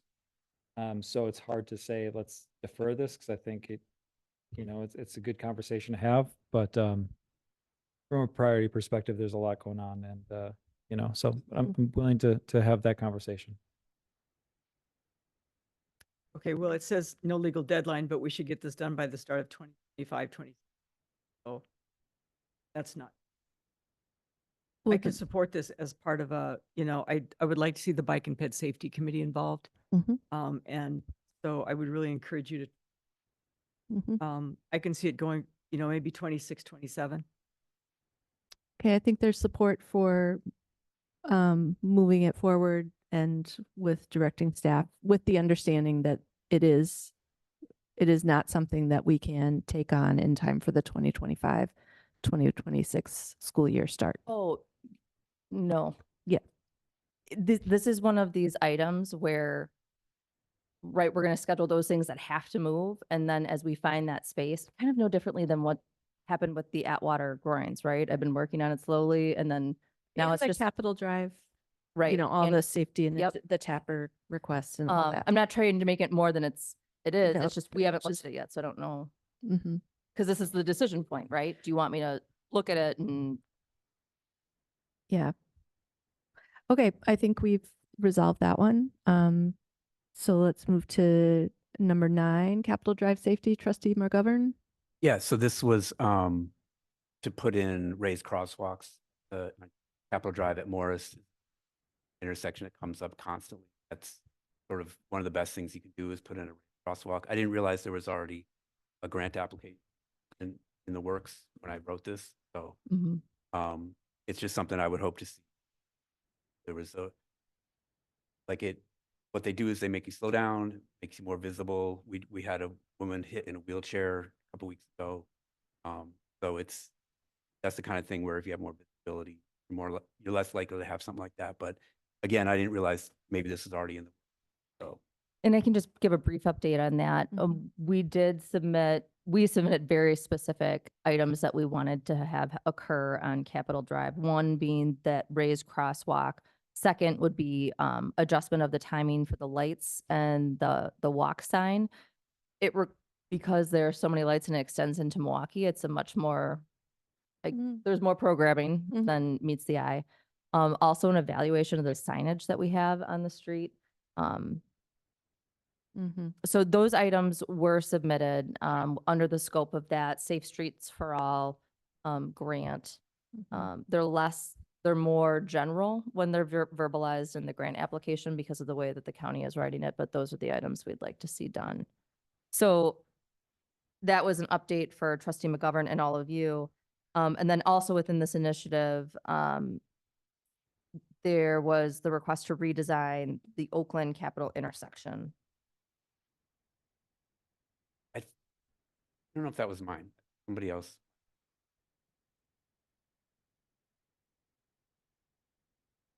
Can someone Sound click on familiar? it? Anyone? Yeah, does anyone? Oakland and Capitol. I know someone on Bike Ped that would Oh, like to that was see probably that, but- Sandy. I would assume that's a traffic circle that he wants. I guess I have to ask if you want, you know, the thing about Hold on one looking second. at the signage on Capitol and adding a raised crosswalk at Capitol and Newell. So we just. Capitol isn't and that- Morris, I think, is the main intersection is what I think. But then they also mentioned Capitol Drive and Newhall. So Yeah. That would be, that's not where we have the rapid flashing beacons, isn't that? Well, to recap where we are process-wise, No, maybe it is. it sounds like this initiative dovetails with a county grant application that's going in and some of the Parks and Open Spaces initiatives. So it sounds like this one just needs a little bit more, the timing is kind of odd. So obviously, if we get grant money, it will come to the board for consideration. And that will drive that. And if that other one is mine, then I would just want to just emphasize that it was Capitol and Morris was more my priority, given all the other stuff that's going on. So if we can just kind of So. wrap that all up into what's, what we have planned Yeah, already. So the number 2 was work with WISDOT to redesign the intersection of Capitol and Oakland to be safer and more attractive as the center of Shorewood.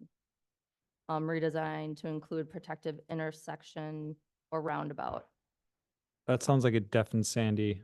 That's a Sandy. I mean, I have no idea what's included in that. So- We're right now, I mean, I can't recommend that you would even consider touching the intersection unless you were also doing an improvement of something around it. We have reconstruction of South Oakland coming in 2030. I have no idea if we even have the jurisdiction over that intersection Mhm. because it's DOT. I think what I Yeah. would like the board to consider is that we follow through with what the county application, what happens with that, as it addresses a lot of things from a different lens. And then we make a determination at that point. Yes. Yeah, I mean, I'm supportive of proceeding with what we can do based on available funds and staff capacity. Mhm. But I don't think there's the appetite to think of anything in the scope of the 2026 budget.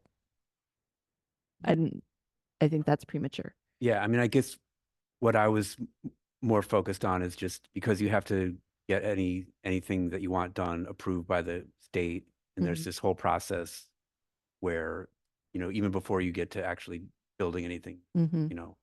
there's all this approvals that you have to get. So that was my goal in putting in the request for raised crosswalk at Capitol and Moore. So I realize it's all dependent on grant funding, but as far as what we control, whether it's asking them for permission to get that underway in 20. Mhm.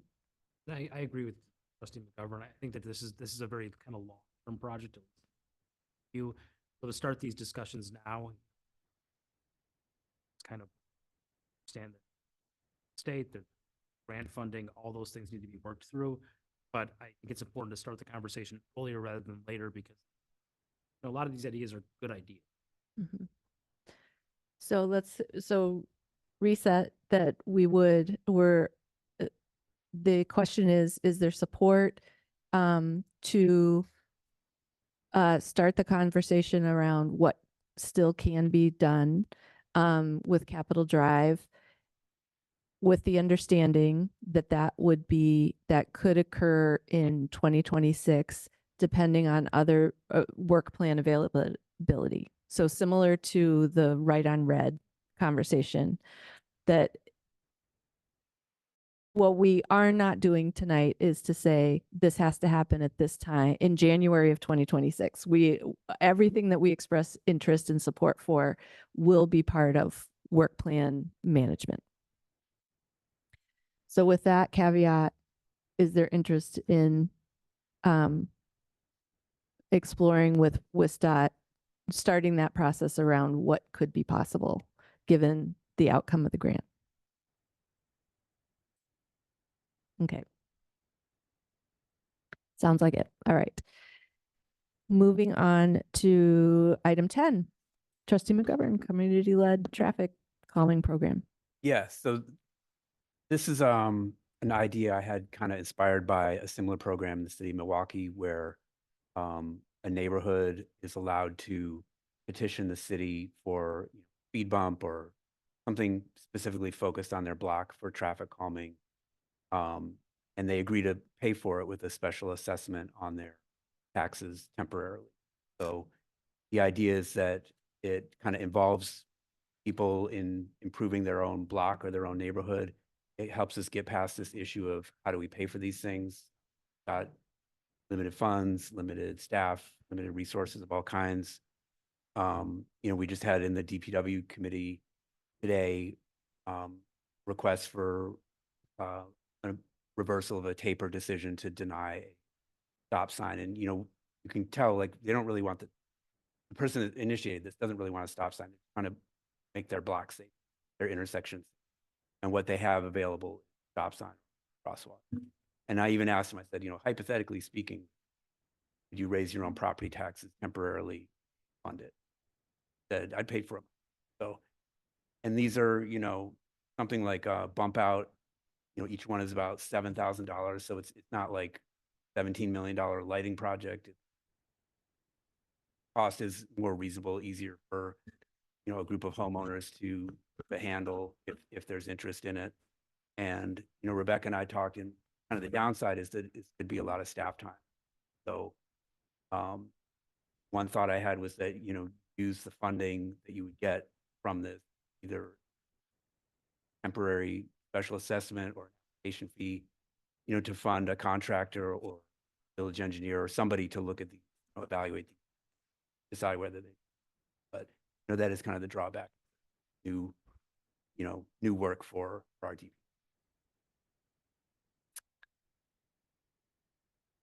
Would we need to pass an ordinance that would allow such a? Hey.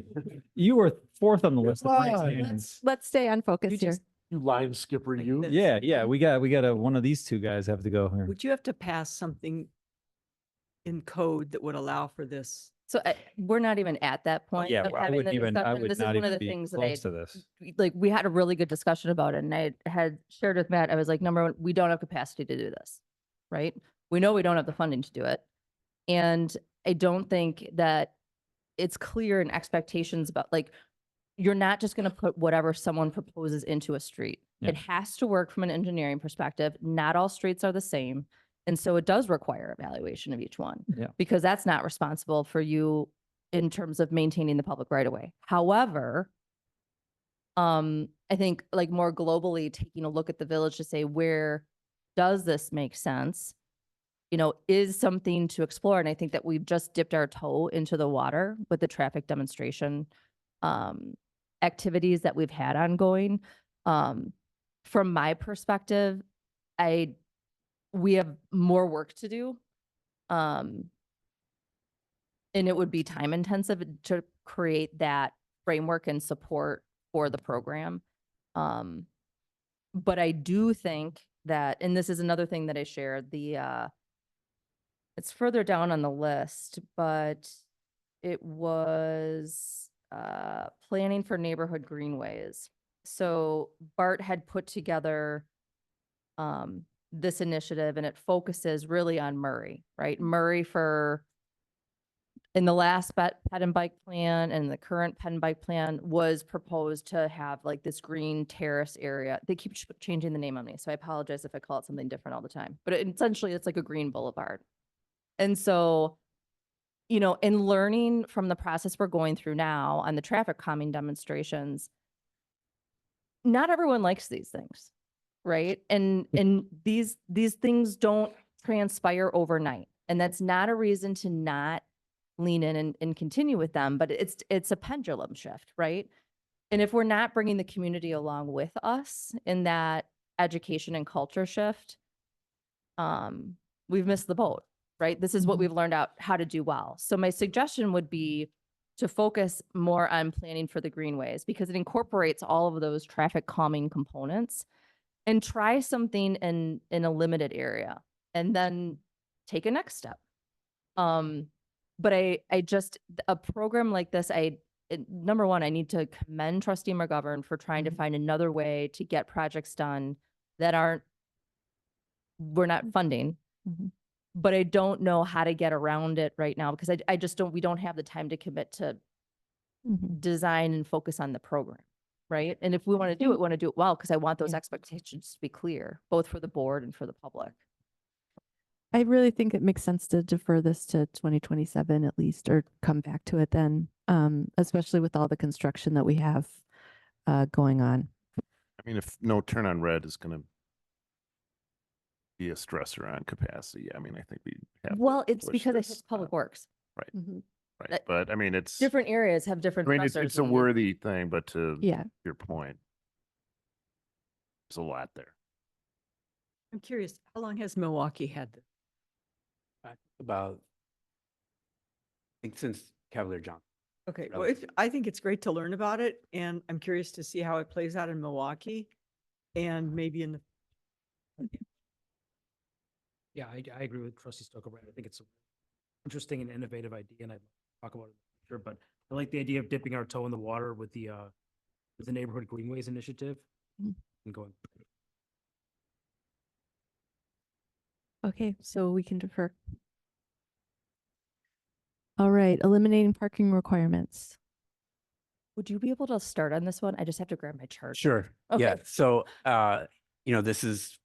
this board, before I was here, reduced the parking minimum from, I believe it was 1.75 to 1 space. And it's, that's in my mind a step in the right direction, but it's something that's continued to come up, especially as we look at affordable housing. It's something that's really dictated what kinds of proposals are even considered. It does add a lot of expense to a potential new homes, and especially if we're looking at we're looking now at amending the residential zoning code, and we're looking at things like accessory dwelling units, or maybe allowing duplexes where there's a single family home. So this would be like a really small developer or individual homeowner adding another housing unit. They would then have to add a new parking space off street, again, jacking up the expense of everything. So, a number of municipalities have gotten rid of their requirement altogether, or the city of Dallas just passed one where if it's under 20 units, there's no minimum. So this is something that's continuing to, expand around the country, and something I would like to look at here as well. Okay. Interest? Yes. Could not disagree more. Had I been on the board, I would have voted against the reduction from 1.75 to 1. I think that Shorewood, we all know that Shorewood right now is the most densely populated municipality in the state of Wisconsin. We constantly get complaints from residents and businesses about streets being parked up, but there are too many cars on the streets. There are now more cars on the streets overnight. Reducing the number of off-street parking options for residents in this village makes it more difficult to do business in the village and to live in this village. I don't agree with the policy. I would never support getting rid of it. And so I would be in favor of deferring it forever. Okay, so we've got 1 and 1. Could we do a show of hands? Trustee Stokebrand, would you like to I speak? think the county is on the verge of looking at the bus system this fall, I believe. And I wouldn't want to do anything until I knew if something was happening to our bus, our bus routes. It's a critical piece. The other thing is the elderly, the elderly and the weather. Having worked on the comprehensive plan over many hours that summer 2022, I'm very comfortable with where we are right now. So I would have to defer. I would agree with Trustee Stokebrand. I would also add that given the amount of construction that the village is going to undergo in the next few years, that's going to further create issues with parking. So it might be, that's another element of this as we look at deferring this. Another reason why I would support it. Mhm. Okay, I think we're at any other I'm pro deferrals? deferral. Just Yep. as FYI. I would just say, getting to the 1-to-1 was sort of a, an accomplishment to some, and not so much of an accomplishment to others. But I mean, it was a big undertaking for us as a group, and I think I'm comfortable with where we left off there. I would be happy to look at it in the future. So we can defer for now. My heart will go on. Yes. I do want to, Sorry, Trustee McGovern. you will Very be good getting the intentions. President's Award for initiative submissions, just so you know. Moving on to number 12, and this one, I just want to, this initiative is the update of the age-friendly plan for AARP. This would be done by the SRC, funded through the Benjamin program. My note, I apologize, it didn't come through clearly. My note said financial commitment for action steps not identified. The plan, the update of the plan is funded by the Benjamin Fund at 100%. But it just recognizes the fact that the action plans that the plan may generate, May like, not be. correct. But This other- seems like a no-brainer for, I mean, correct. this just seems like one of So those, is there, I don't see anyone having an objection. no. Okay. Okay. Moving forward then, number 13, creation of multipurpose Benjamin Center in the Village Center. This is ultimately a policy discussion for the board because it's utilization of village center space. I know personally, I'm asked on their initiative to take a larger role than I'm gonna have capacity for, at least in this next year, until we can get some of the planning and the financial components of what we're looking at, for all of the large infrastructure and, in a framework so that it can be moved forward each year without having to create a new plan.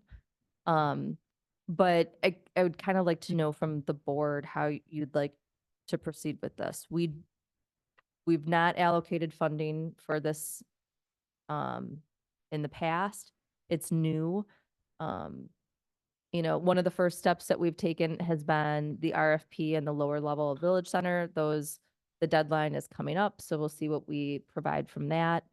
That was initially like the next step that strategic initiatives had agreed to take from the perspective of, well, let's see what happens there, right? So I just really, for this one, it's temperature check with the room. Of whether we want to, I would, Yeah. I'd be in favor of exploring it, but I would also wouldn't be comfortable making a decision until we see what comes back with the RFPs. But I do think making more space available to the SRC, I think it could be of value. And I think it, I don't want to take more work on your plate necessarily, but I would like to explore that conversation. I could see us having that conversation. I think it's timely because of everything we're dealing with right now. So I think first step, I would like to see RFPs, but I could support this as a conversation, in the near future. I think not at the expense of other initiatives. If it requires village manager time and that time is not available, then it wouldn't move forward. It would need to be led by the SRC. Okay, And Elder good. Services Advisory Board. Mhm. I don't have bandwidth to take on So you can make a note that this. that is right. implicit in our. And I also think it involves multiple partners more than just the village. There's also the library. I don't know where, we've been at a different point in terms of planning for, if you're going to plan for modifications, my lens of looking at modifications to Village Center is different than the other groups, right? It's going to be time, money, use, but also what's the most efficient way to accomplish whatever it is. And whether that, if the library is going to do a renovation, maybe it's something with that. How would that impact be planned for? So I'm just one piece. Would it- Right, so. Would it make sense for this to be a library board discussion and then it advances from there? Because I mean, if they feel they can't move forward contingent on your time, I would rather defer. But if I don't know what time this takes, right? There's no design. I don't know how much it costs. So it would really only come to us if it would come, I do see your hand, but I'm just trying to understand what we're being asked to do. This would only come to us because it's village property, but the work would occur with the Elder Services Board and perhaps the library board. Well, ultimately, it will SRC. require our involvement. We are the building owners. Right. And no one can just make modifications to the building. Right. But they would Because- have to present us with something. Correct, but it would still require our building maintenance, public works to be involved in that discussion. And that doesn't seem realistic for 2026. yeah, then I mean, if our participation is integral versus optional, then I think we defer. But I would be. I mean, if we could minimally work, I mean, the space is built out, already. I understand there's a lot of nuances there and a lot of different things happening, but if they want to use the space as is, or a portion of the space as is with minimal modifications, Well, I think we're getting at us. well, I mean, Yeah. I just want is to it our scope? clarify. I just need Well, to I wanna understand the clarify- situation a little bit more, so. Yeah, so I think it is helpful to clarify that I think that you're referring to the vacated North Shore Health Department space. Yeah, that is what I'm. yep. Okay, what they left it open-ended, but in their strategic plan for Elder Services Advisory Board, it specified the SRC Director Office, the Spectre Conference Room, and what's currently used for the Historical Society, that bank of offices, like eliminating the walls, making that a Okay, my smaller bad. community Sorry. room. And then, which is not a bad idea. I'm just Mhm. recognizing like the timing. If they want to continue to explore it, my expectation would be that they would be leading that exploration and would need to have those conversations with the other groups. Mhm. We can be a part of that. The capacity to lead that right now. What I'm kind of hearing, Trustee Stokebrand was waiting. Depending on what comes back from the RFP, I'm interested in seeing if there's a revenue source that fits with the village. But other than that, I would want to see that space become a multi-generational space down there that other groups can use, not just the Senior Resource Center. Obviously, they could be one of them. It could be the Little League. It could be the Women's Club. It could be the Men's Club. But I think to just take that space and say it's just for the Benjamin Center is, I have a policy issue.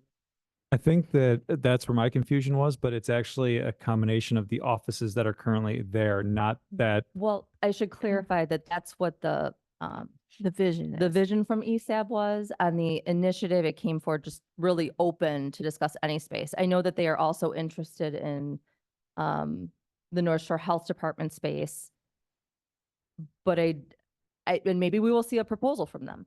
But I think that they've wanted to get direction really from the board on what are you willing to like allow us to do to create the center in that lower level. Well, I'd love to see it. I mean, if they want to propose something and bring us a proposal and have things outlined, costs, budget, timelines, expectations from the village, I'd be open to seeing something They would like need that. village staff to do that, correct? I think they could create that without village staff, and then depending on what that says, that's where we'd see where village staff would be necessary, Well, right? they can respond to that Excuse me. RFP, right? Correct. on. So Yeah.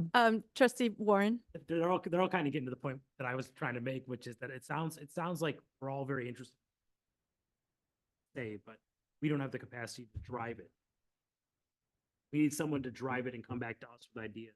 So it doesn't sound as much like a village initiative to me. It sounds more like something that would be brought to us when people have Yeah. ideas on what to do with this.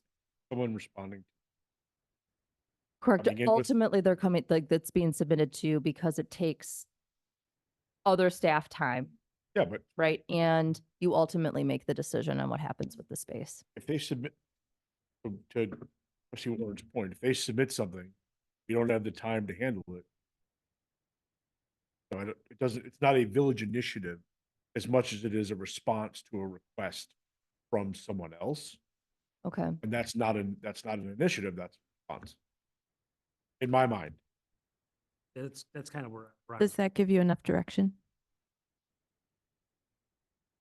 I think, well, for tonight's discussion, yes, but just know that ultimately I always need to know the direction from all of you. So if I need further clarification, But could this possibly mean that that space would not be touched until 2027? so I think we're If we- still in the process of an RFP. Okay. And I'm gonna exhaust that process because I've put time into it. And so we're gonna finish and make some decision, at least for this point. For the North Shore Health Department vacated Correct. space. The remainder of the space and combination of the offices, I'm hearing from all of you, and correct me if I'm wrong, that if something wants to happen with that space, they should put together a proposal really for either area and how they see that working and moving forward. I'm just acknowledging the fact that starting that a spearhead of a new effort, I can't in good conscience say, yes, I have all the time to Yeah, do that. no, it right? would not require any, Yeah, I think we're on the same page. they Okay. have to proceed without village staff time. But I want to be clear that I'm not trying to not be helpful. Exactly. Right? Correct. Because That No, is I mean, clear. this is deferral. Unless, time just magically appears in your lap. Mhm. Moving on, number 14, planning for neighborhood greenways. This is the initiative that I had referenced before in our conversation, submitted by the Planning and Development, a component of the ped and bike plan. It's to provide education opportunity, planning, and public communication process for a specific goal of looking at Murray as a neighborhood greenway. So one of the dynamics that I really appreciate about this is that communication is almost more important than anything that you do. As we've learned just so far with the traffic demonstration areas, is that they're new, they require time, explanation, thought, lean into it. But this was and has been submitted as an opportunity to do that. And it really does incorporate many of the functions that, in terms of traffic demonstration and how we work with them, I think it could provide a really good toolkit for how to go through this process. And you would learn with the public. And I see that Director Griepentrag is on the line. So Art, would you like to add anything? No, I think you were pretty succinct in explaining it. So yeah, this would be a recommended next step of the recently adopted bike ped plan. It also does build on the traffic calming demonstration activities with which we're learning a lot of comments from the community. So in my mind, it would be really great progress if there is budget to hire the necessary personnel to do it. So I submitted it for your consideration, believing that it really is something that I've heard the community express interest in, and this is the best way that I can provide them with those next steps. Yeah, and you got to my oh, go ahead. okay, yeah. I mean, you got to my question, which was around budget. Now, called for you estimate 50,000 for a study, correct? Correct. Right. Do we think that there would be funds available for that, or would that be coming out of? That would be proposed within the scope of the budget. So for purposes of tonight, if there was a desire to further consider this, then a capital budget request would be submitted for this item. I mean, because I like the idea, but then I'm also looking down at, some of the work that I think needs to be done at the police department, order of 60 plus. So I like this. I would be supportive of deferring this year just based on budget. I like it, but I just. Understood. Yeah, I feel like this isn't necessarily a full commitment that we're going to go through it. We just want to see it on the budget. This is something I think is really important, and I would be in favor of getting it in front of the budget and seeing if there's a way we can make it work. I agree with Trustee Ursink. Yeah, I'd like to keep it in as well. It's just, we've kind of got a lot of momentum with the whole new bike plan, and it's important to just not have these things become a study that doesn't ever amount to anything. So I'd be in favor of keeping this one in. So it would be to hire a traffic engineer or to do another study, or would an engineer do the study? Bart? It would be to hire a firm to facilitate public engagement and provide plans, engineered style plans. So it's more than a study. It would be a public engagement process to identify and explain what these elements do in conjunction with each other. I would like to put this before bike and ped safety and see, given all the choices here, what that committee group would recommend, what they would prioritize. Okay, it sounds like there's support for preparing this within the scope of the budget with input from the Parks and Open Spaces Committee. Okay. Thank you, Bart. Thank you. Okay. Next up, 15 PD exterior access improvements. It's a capital budget item. This was submitted last year, was deferred.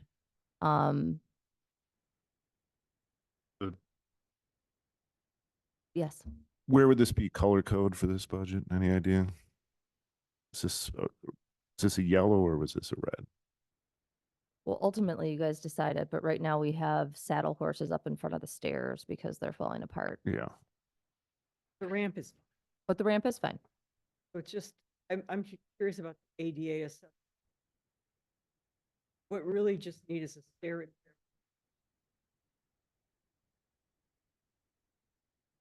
I don't want to get, We're not doing landscape. I don't want to get too deep in the weeds on the cost. Yeah. Yeah. That it's insane, Yeah. but I don't want to get too deep in the weeds on that. we have to fix this. I mean, it looks ridiculous. We have to fix this. I would be 100% for keeping this in, but when the time comes to talk cash, It's ridiculous. no way. Who got the quotes for this? Where did the quotes come? There was a reason it was not ranked high by me Yeah. last year. I haven't been secretive about that. And it is because of the funds. Yeah. So I think what we're gonna see this year is an intent, them being more intentional in terms of how to put together that quote. And I look forward to reviewing it. And I'd be, yeah, let's keep it in and hope that we don't see 60,000 again. And we don't need the landscaping is fine. The ramp is fine. It's like 4 steps and a railing. I think I got $15,000 a step. I got a guy by the way. Yeah, I'll do it for 60. For 60 grand? Me, No, Yeah. okay. All right, let's move on, everyone. I'm doing it. Mark me in. Let's move on. Okay. Thanks for the input. Consider measures to address and discourage reckless driving. This is PD Chief Worth, building upon, the request from Park and Open Space Committee. There was a timeline identified in the updated initiative sheet by, Chief Worth that kind of goes through this in more detail. I know that, Assistant Village Manager Anderson was able to finally schedule a meeting with, the chair, I think for the next week. So at that, we wanted to kind of review those items, but she put her comments in the initiatives. All right, support, lack of. Yes. I'd support. I mean, I think this is just a very important thing that we're always trying to tackle. And without making a firm commitment to our budget, I would like to see this kind of conversation proceed and see where it goes. But I think this is an ongoing issue that we have and we need to address. Agreed. I would support as well. Yeah, same here. Absolutely. For the same reason. Okay, keep it in. Okay, number 17, Atwater Park Hardscape and Pathway Site Circulation Concept Plan. This I want to explore more with the submission of it. It came from Parks and Open Spaces. We actually just did. We hired a consultant to do this exact thing within the whole Park and Open Space Plan update. So I'm wondering if this is just a timing perspective. If we could, we might, yes, Mr. Pendleton is on. However, I think having a conversation with the chair and maybe Mr. Pendleton and then bringing it back to us. Well, we've done this. Yeah, because it is plan. done. This was a recent work So- product from this year. It was budgeted and funded through the plan. So and it also has a large price tag with it, right? So there are different components of the plan. And for purposes of moving forward, it was going to be a discussion point of how do we want to prioritize? Do we have capacity to prioritize?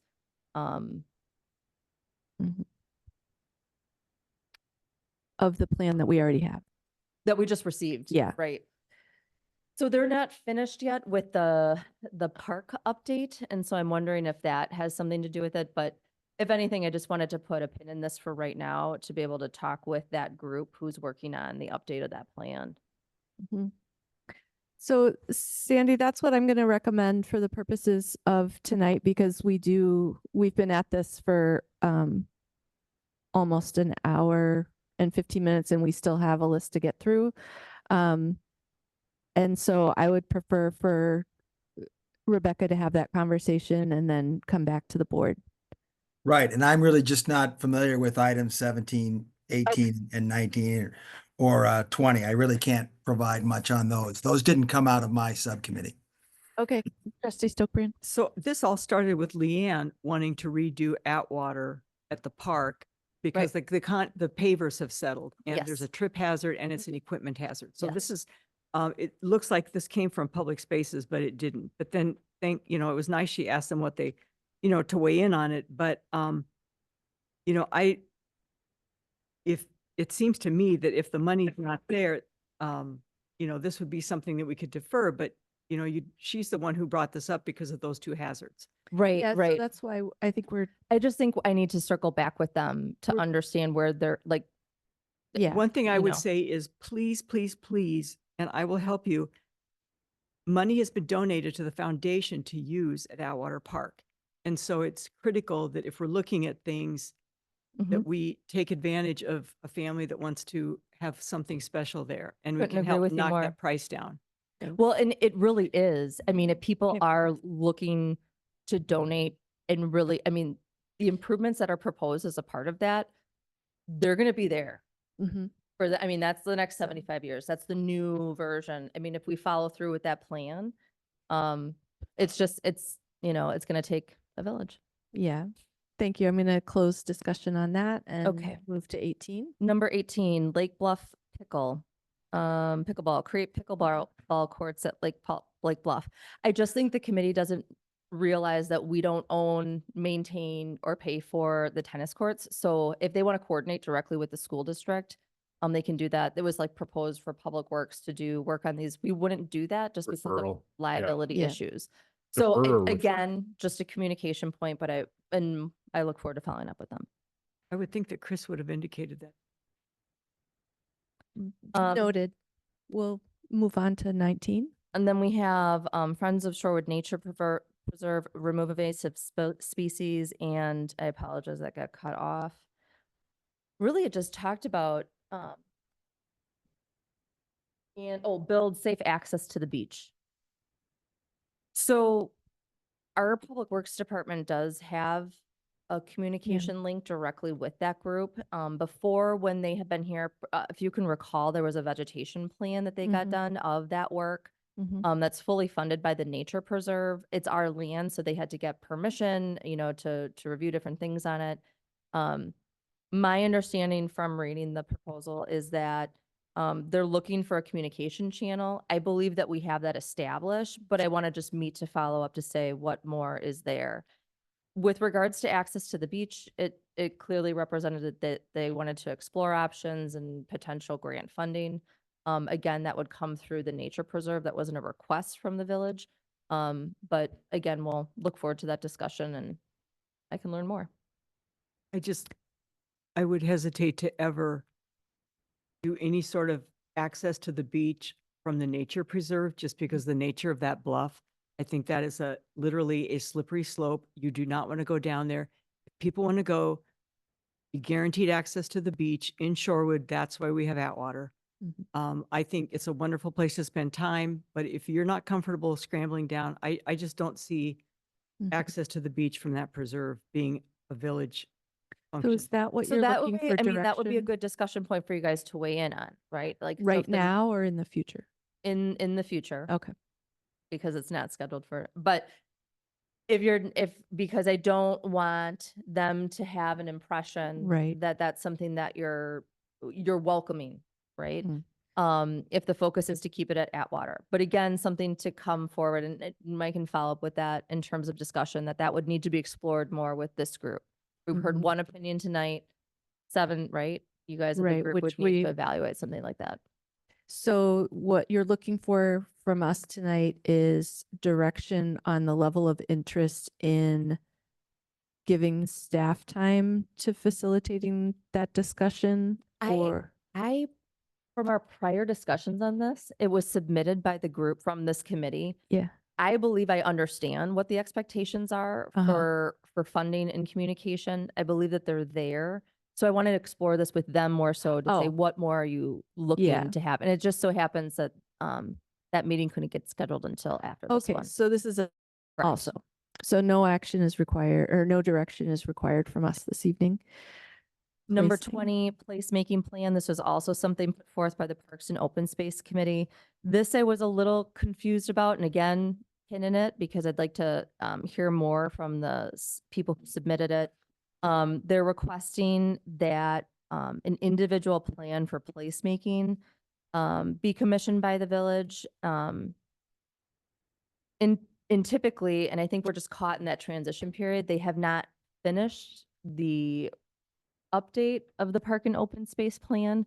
So that actually identifies our parks, but we also call it open spaces. That's why the committee is actually intentionally called open spaces, because it's not supposed to be restricted to recreational activity, but areas of placemaking, and places where you see public art and how people engage with the space.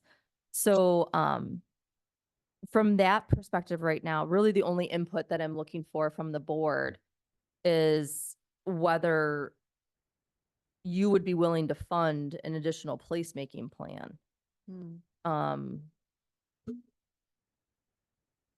Unfortunately, Right. not at the moment for me. Plus the agenda item isn't linked properly in my packet. Oh, my apologies. That's right. It's going to the nature preserve again, other Okay. than, I'll go back and redo that link. so if you could send that out, but as it stands right now, it just, with all that's going on our comprehensive plan, this is not, I feel like this should be deferred. I personally. wonder if that would be something, possibly a foundation. Yeah, You know- so again, another reason why I just wanted to explore it more in conversation, if that's a general sentiment of the group, like I agree with you. I think like launching a campaign through with the foundation would be a great thing for Atwater and to put, because that is all placemaking, right? It's functional, but it's Yeah. placemaking at the same time. And I think like when I was at the committee meeting, I thought, okay, so you can put your phone up on the sign on the new improved North Oakland Avenue, and it says, this is how long it will take you to walk to Atwater Beach. This is how long it will take you to walk to Hubbard Park from, this is how long it would take you to bicycle there. It would be that. Load the QR on you. That's cool. So, I think it's Trustee worth the Erson? discussion. I just, at the time, I think there's a Defer, lot yeah. going on. Oh. Deferral. Okay. Agree. Unless they can find other. Yeah. That seems like a great foundation, like Shark Tank Foundation thing. That seems right up their alley. Number 21, consider updates to Village Code 207. Parks and Open Spaces submitted an initiative. This was assigned to the PD, and Chief Worth has reviewed and updated a timeline on that sheet reflective of her involvement. I know she also plans to attend the committee, I believe, in July to talk through that timeline. Oh, there you go. So it sounds like this is already in. Right, so there's Yeah. no action. That's really more for update. Okay. Vision Triangle Review, this was also submitted by Parks and Open Spaces Committee. This was already on the list for the Planning and Development Department, so they're going to be moving forward with that. It's a component of the code. So Bart will be taking lead on that. We have number 23, Safer Sidewalks stencil. Do you guys recall the stencils on the sidewalk? Yep. I recall people riding their bikes over them. Like tread Yeah. marks, So tread marks. here's really what I want to know from you guys. Do you want this submitted in the budget? Yeah, I do. Given the pave marking discussion and budget that we're looking at, I wouldn't support this in the budget. I agree. I'm not supportive at the moment of this in the budget. I mean, I'd like to see it in the budget, reflected in the budget, and then we can take it out at that time. Well, the reason I'm asking now is because I'm not going to go down the path of getting the detail. Yeah, it's time to create the budget. It's item. 6,800. It all adds up. I'm fine to defer. Any other? Matt, did you weigh in? I guess I could defer on. There's a majority. Okay. All right. Then moving on, 24, rational recreational rules submitted by the Parks and Open Spaces Committee. This would be submitted to the PD as the lead. It's really a policy discussion for the village board. There's a review of a lot of recreational rules that they want to review. The police chief has advised that there's never been a citation issued for any of the codes that were referenced within the course of the initiative. So from their perspective, they're wondering if it appears to be wanting to update the code to make it reflective of their review, but there's been no citations issued with regards to the items. So, oh, go ahead. I guess, you know, I would prefer that we have a code that reflects kind of accurately our expectations. And I think given the minimal cost here, this is something that we should pursue updating, because again, it does look, just reading it kind of during the meeting here, it looks very overbroad. And it's something that I would feel more comfortable if we had an accurate reflection of our ordinances here. I can support that. I would agree. Full support. So when you say overbroad, is that scope? I mean, the first line of this is like shooting a basketball in an alley is discouraged, or running on the street is discouraged. We've already approved basketball hoops in alleys. Yeah. I mean, it's technically against the code to do that. I mean, you can't, no person shall play upon or use the alleys for recreational purposes. So I'm hearing that there's interest in the policy discussion, with the understanding that there are other dependent variables that would affect the timing of such discussion. I think this is jumping into this is a big undertaking, Mm-hmm. you know, because there's a dad and a son playing a game of catch in the street. Now, I don't necessarily want to encourage people going into the street to play catch when we have great spaces, public spaces, front yards. So it does get a little tricky there, right? And it I seems like a guess- much bigger undertaking if we dig down into it. So For liability purposes. yeah, I So you know, some of these are just you know, Yeah, see what- I think we've had this discussion in the past about biking on the sidewalks, right? They wanted a policy about biking on the sidewalks, and the police have never really, you know, officially, you know, ticketed and somebody biking on the sidewalk. So I think this is just asking for more work, putting more work, and especially if the chief has already said they've never cited anybody for anything here, and they probably don't plan on it. I just don't. This is putting more work on our staff, and Attorney Bear? Oh, I just was anticipating a question, but Oh. well, what came to mind is once you start going down that road and looking for a problem or in search of a solution, just for perspective, we were just looking at the other chapter relating to bicycles. It also says that it's illegal to have a bike or operate a bike without a license from the municipality. The last time I asked, I don't think the police department knew the last time they issued one or anybody asked for one. And I've never seen one. I don't even know what they look like. And I own like 5 bikes. I don't know. Attorney Bear, do you see any liability issue with us conducting a policy discussion at this time? No. Oh. No. I mean, but again, this is sort of one of those deals where the department obviously knows how to interpret and enforce it in a rational and reasonable manner. And once you start going down this road, you could pick apart probably something in every single section of the code that you could Yeah. you could clean up or tighten up or what have you. I mean, we can do it if you want. I mean, but Trustee Warren? I'm not trying to be contrarian, especially at this time of night, but I guess my issue would be, I understand that it's not being, fully appreciate that, and I appreciate the police doing that.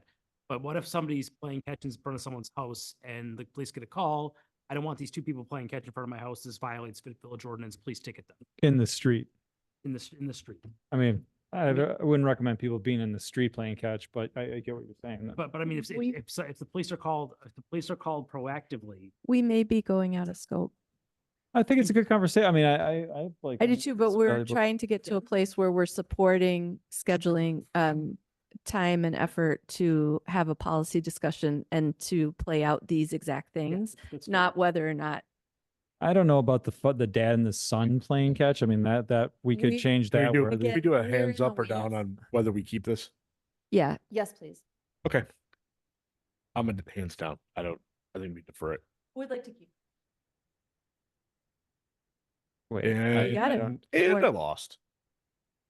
wait, I still don't understand. Whatever. It I mean, really doesn't matter. It doesn't matter. I mean, I'm useless here.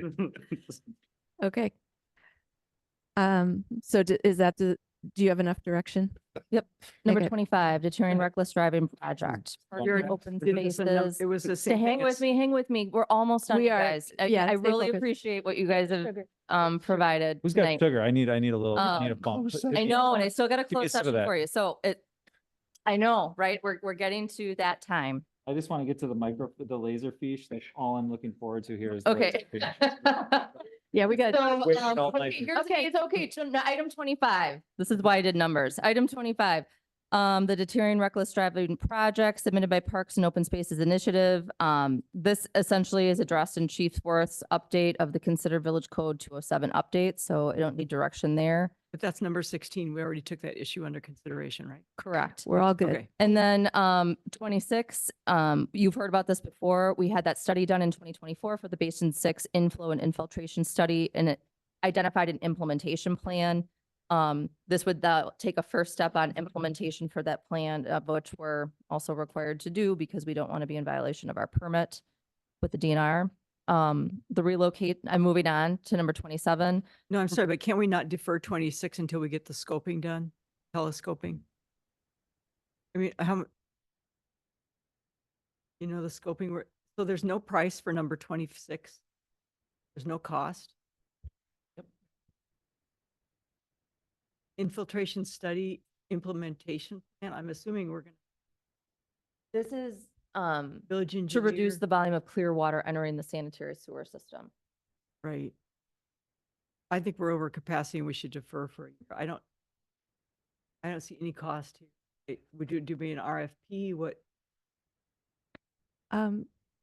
Based on information provided to date, interest in deferring? Interested in moving forward? I just want to I want to hear from staff, like, Okay. is this something we have to tackle? I want to know whether we're going to be put in jeopardy of violation if we don't do it. Right. That's what I want to figure Right. out. And let me get back to you with that. Great. So Okay. put a pin. Number 28 27. or 27. Thank you. Yep. Thank you. Relocation and reconstruction of the Edgewood, Oakland master meter vault. Again, design is going to be completed this year. It's been planned and scheduled for 2026. Oakland reconstruction, again, design completed. LRP, it's going to be bid this year and then constructed in 2026. And then eliminating Laserfish was not classified as an initiative, but a task to be completed by the village clerk, which requires no input from the village board. And with that, I'd like to be on the record that I would like more laserfish, not less. Kind of a cool name. no, you don't, because it's I had to expensive. Google it. All right.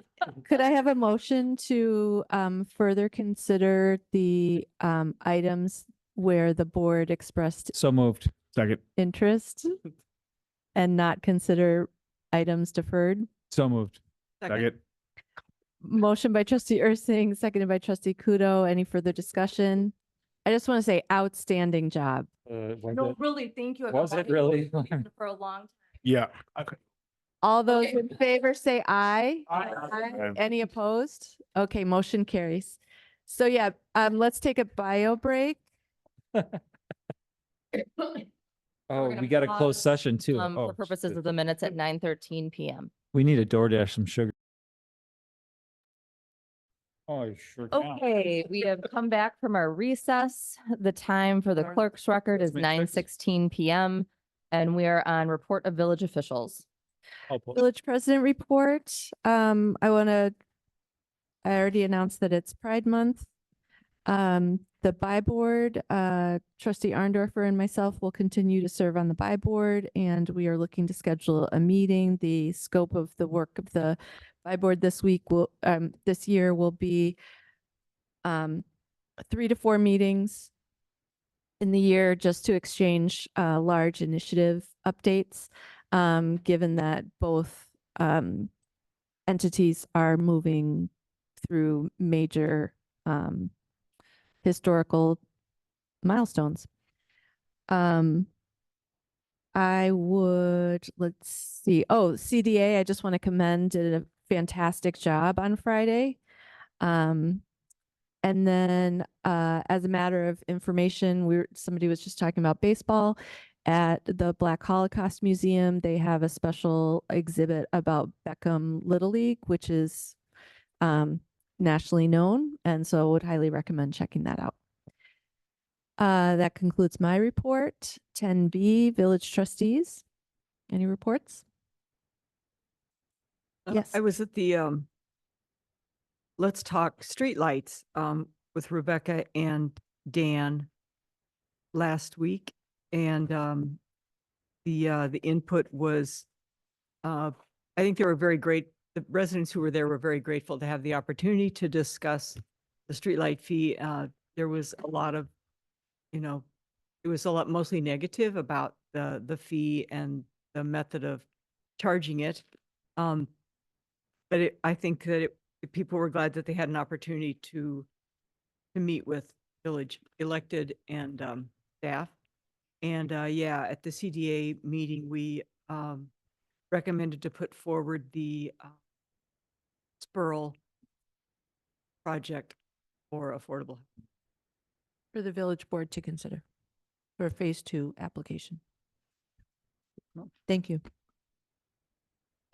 Trustee McGovern? We also had the official Shorewood Memorial Day observance, which was really nice. Trustee Stokebrand was there as well.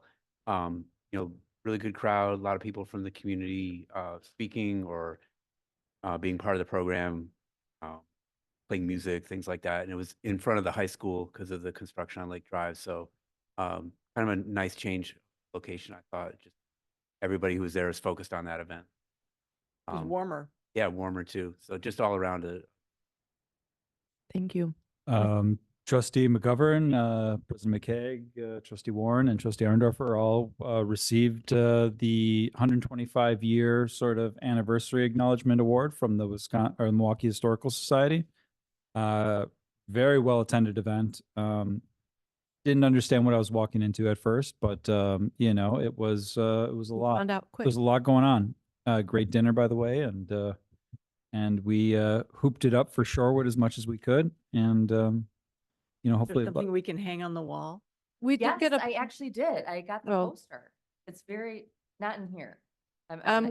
we got a plaque, which I forgot to bring in, but I mean, I gave it to Rebecca. But, yeah, highlighted my career. Leslie Note moment.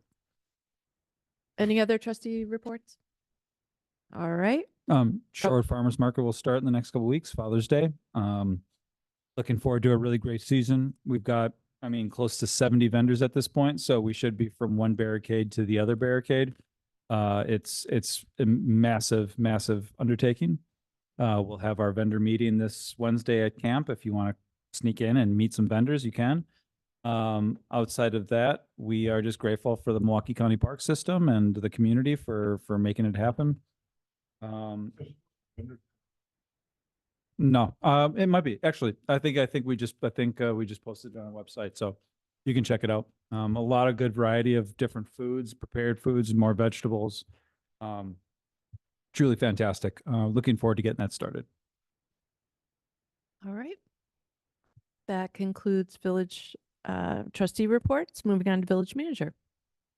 I was going to update on CDA, but you now know, so that's going to be coming to you at your next meeting, pending confirmation. I just need to verify with the developer he's able to be present.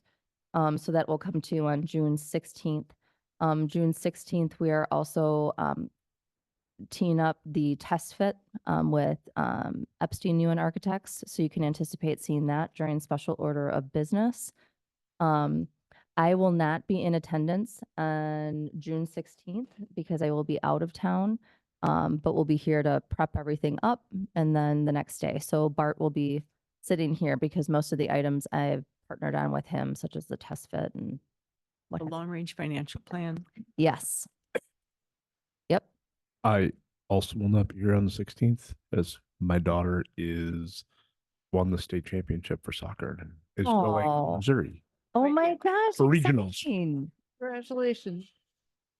So Oh, If I we don't got blame- a quorum, Well, we're this gonna is do the the. If everybody else is gone, I'm going to be the gone. too. meeting is recorded. All But right. yes, LRP is up. So we'll have about, I'm budgeting time for about 60 minutes in Cal prior to the meeting. And then 30 minutes for any necessary committee work. Thank you. And that concludes my report. Thank you. So at this time, And the CDA thing, yes. The Spurl application phase 1. We have no future items of consideration this evening, so I would take a motion to go into closed session. I move to adjourn into closed session pursuant to Wisconsin statute section 1985 1E to deliberate or negotiate the purchasing of public properties where competitive or bargaining reasons require a closed sessions to discuss prospective properties for the new DPW site. Second. This will be a roll call vote. Trustee Arndorfer, Aye. President McKay, Aye. Trustee Warren, Aye. Trustee McGovern, Aye. Trustee Stokbrand, Aye. Trustee Kudo, Yes. Trustee Ursink. I Motion carries 7-0. I know no one's on the call, but for purposes of the recording, we're going to adjourn into closed session. There will be no action taken following closed session with the exception of an adjournment motion. You can keep 'em.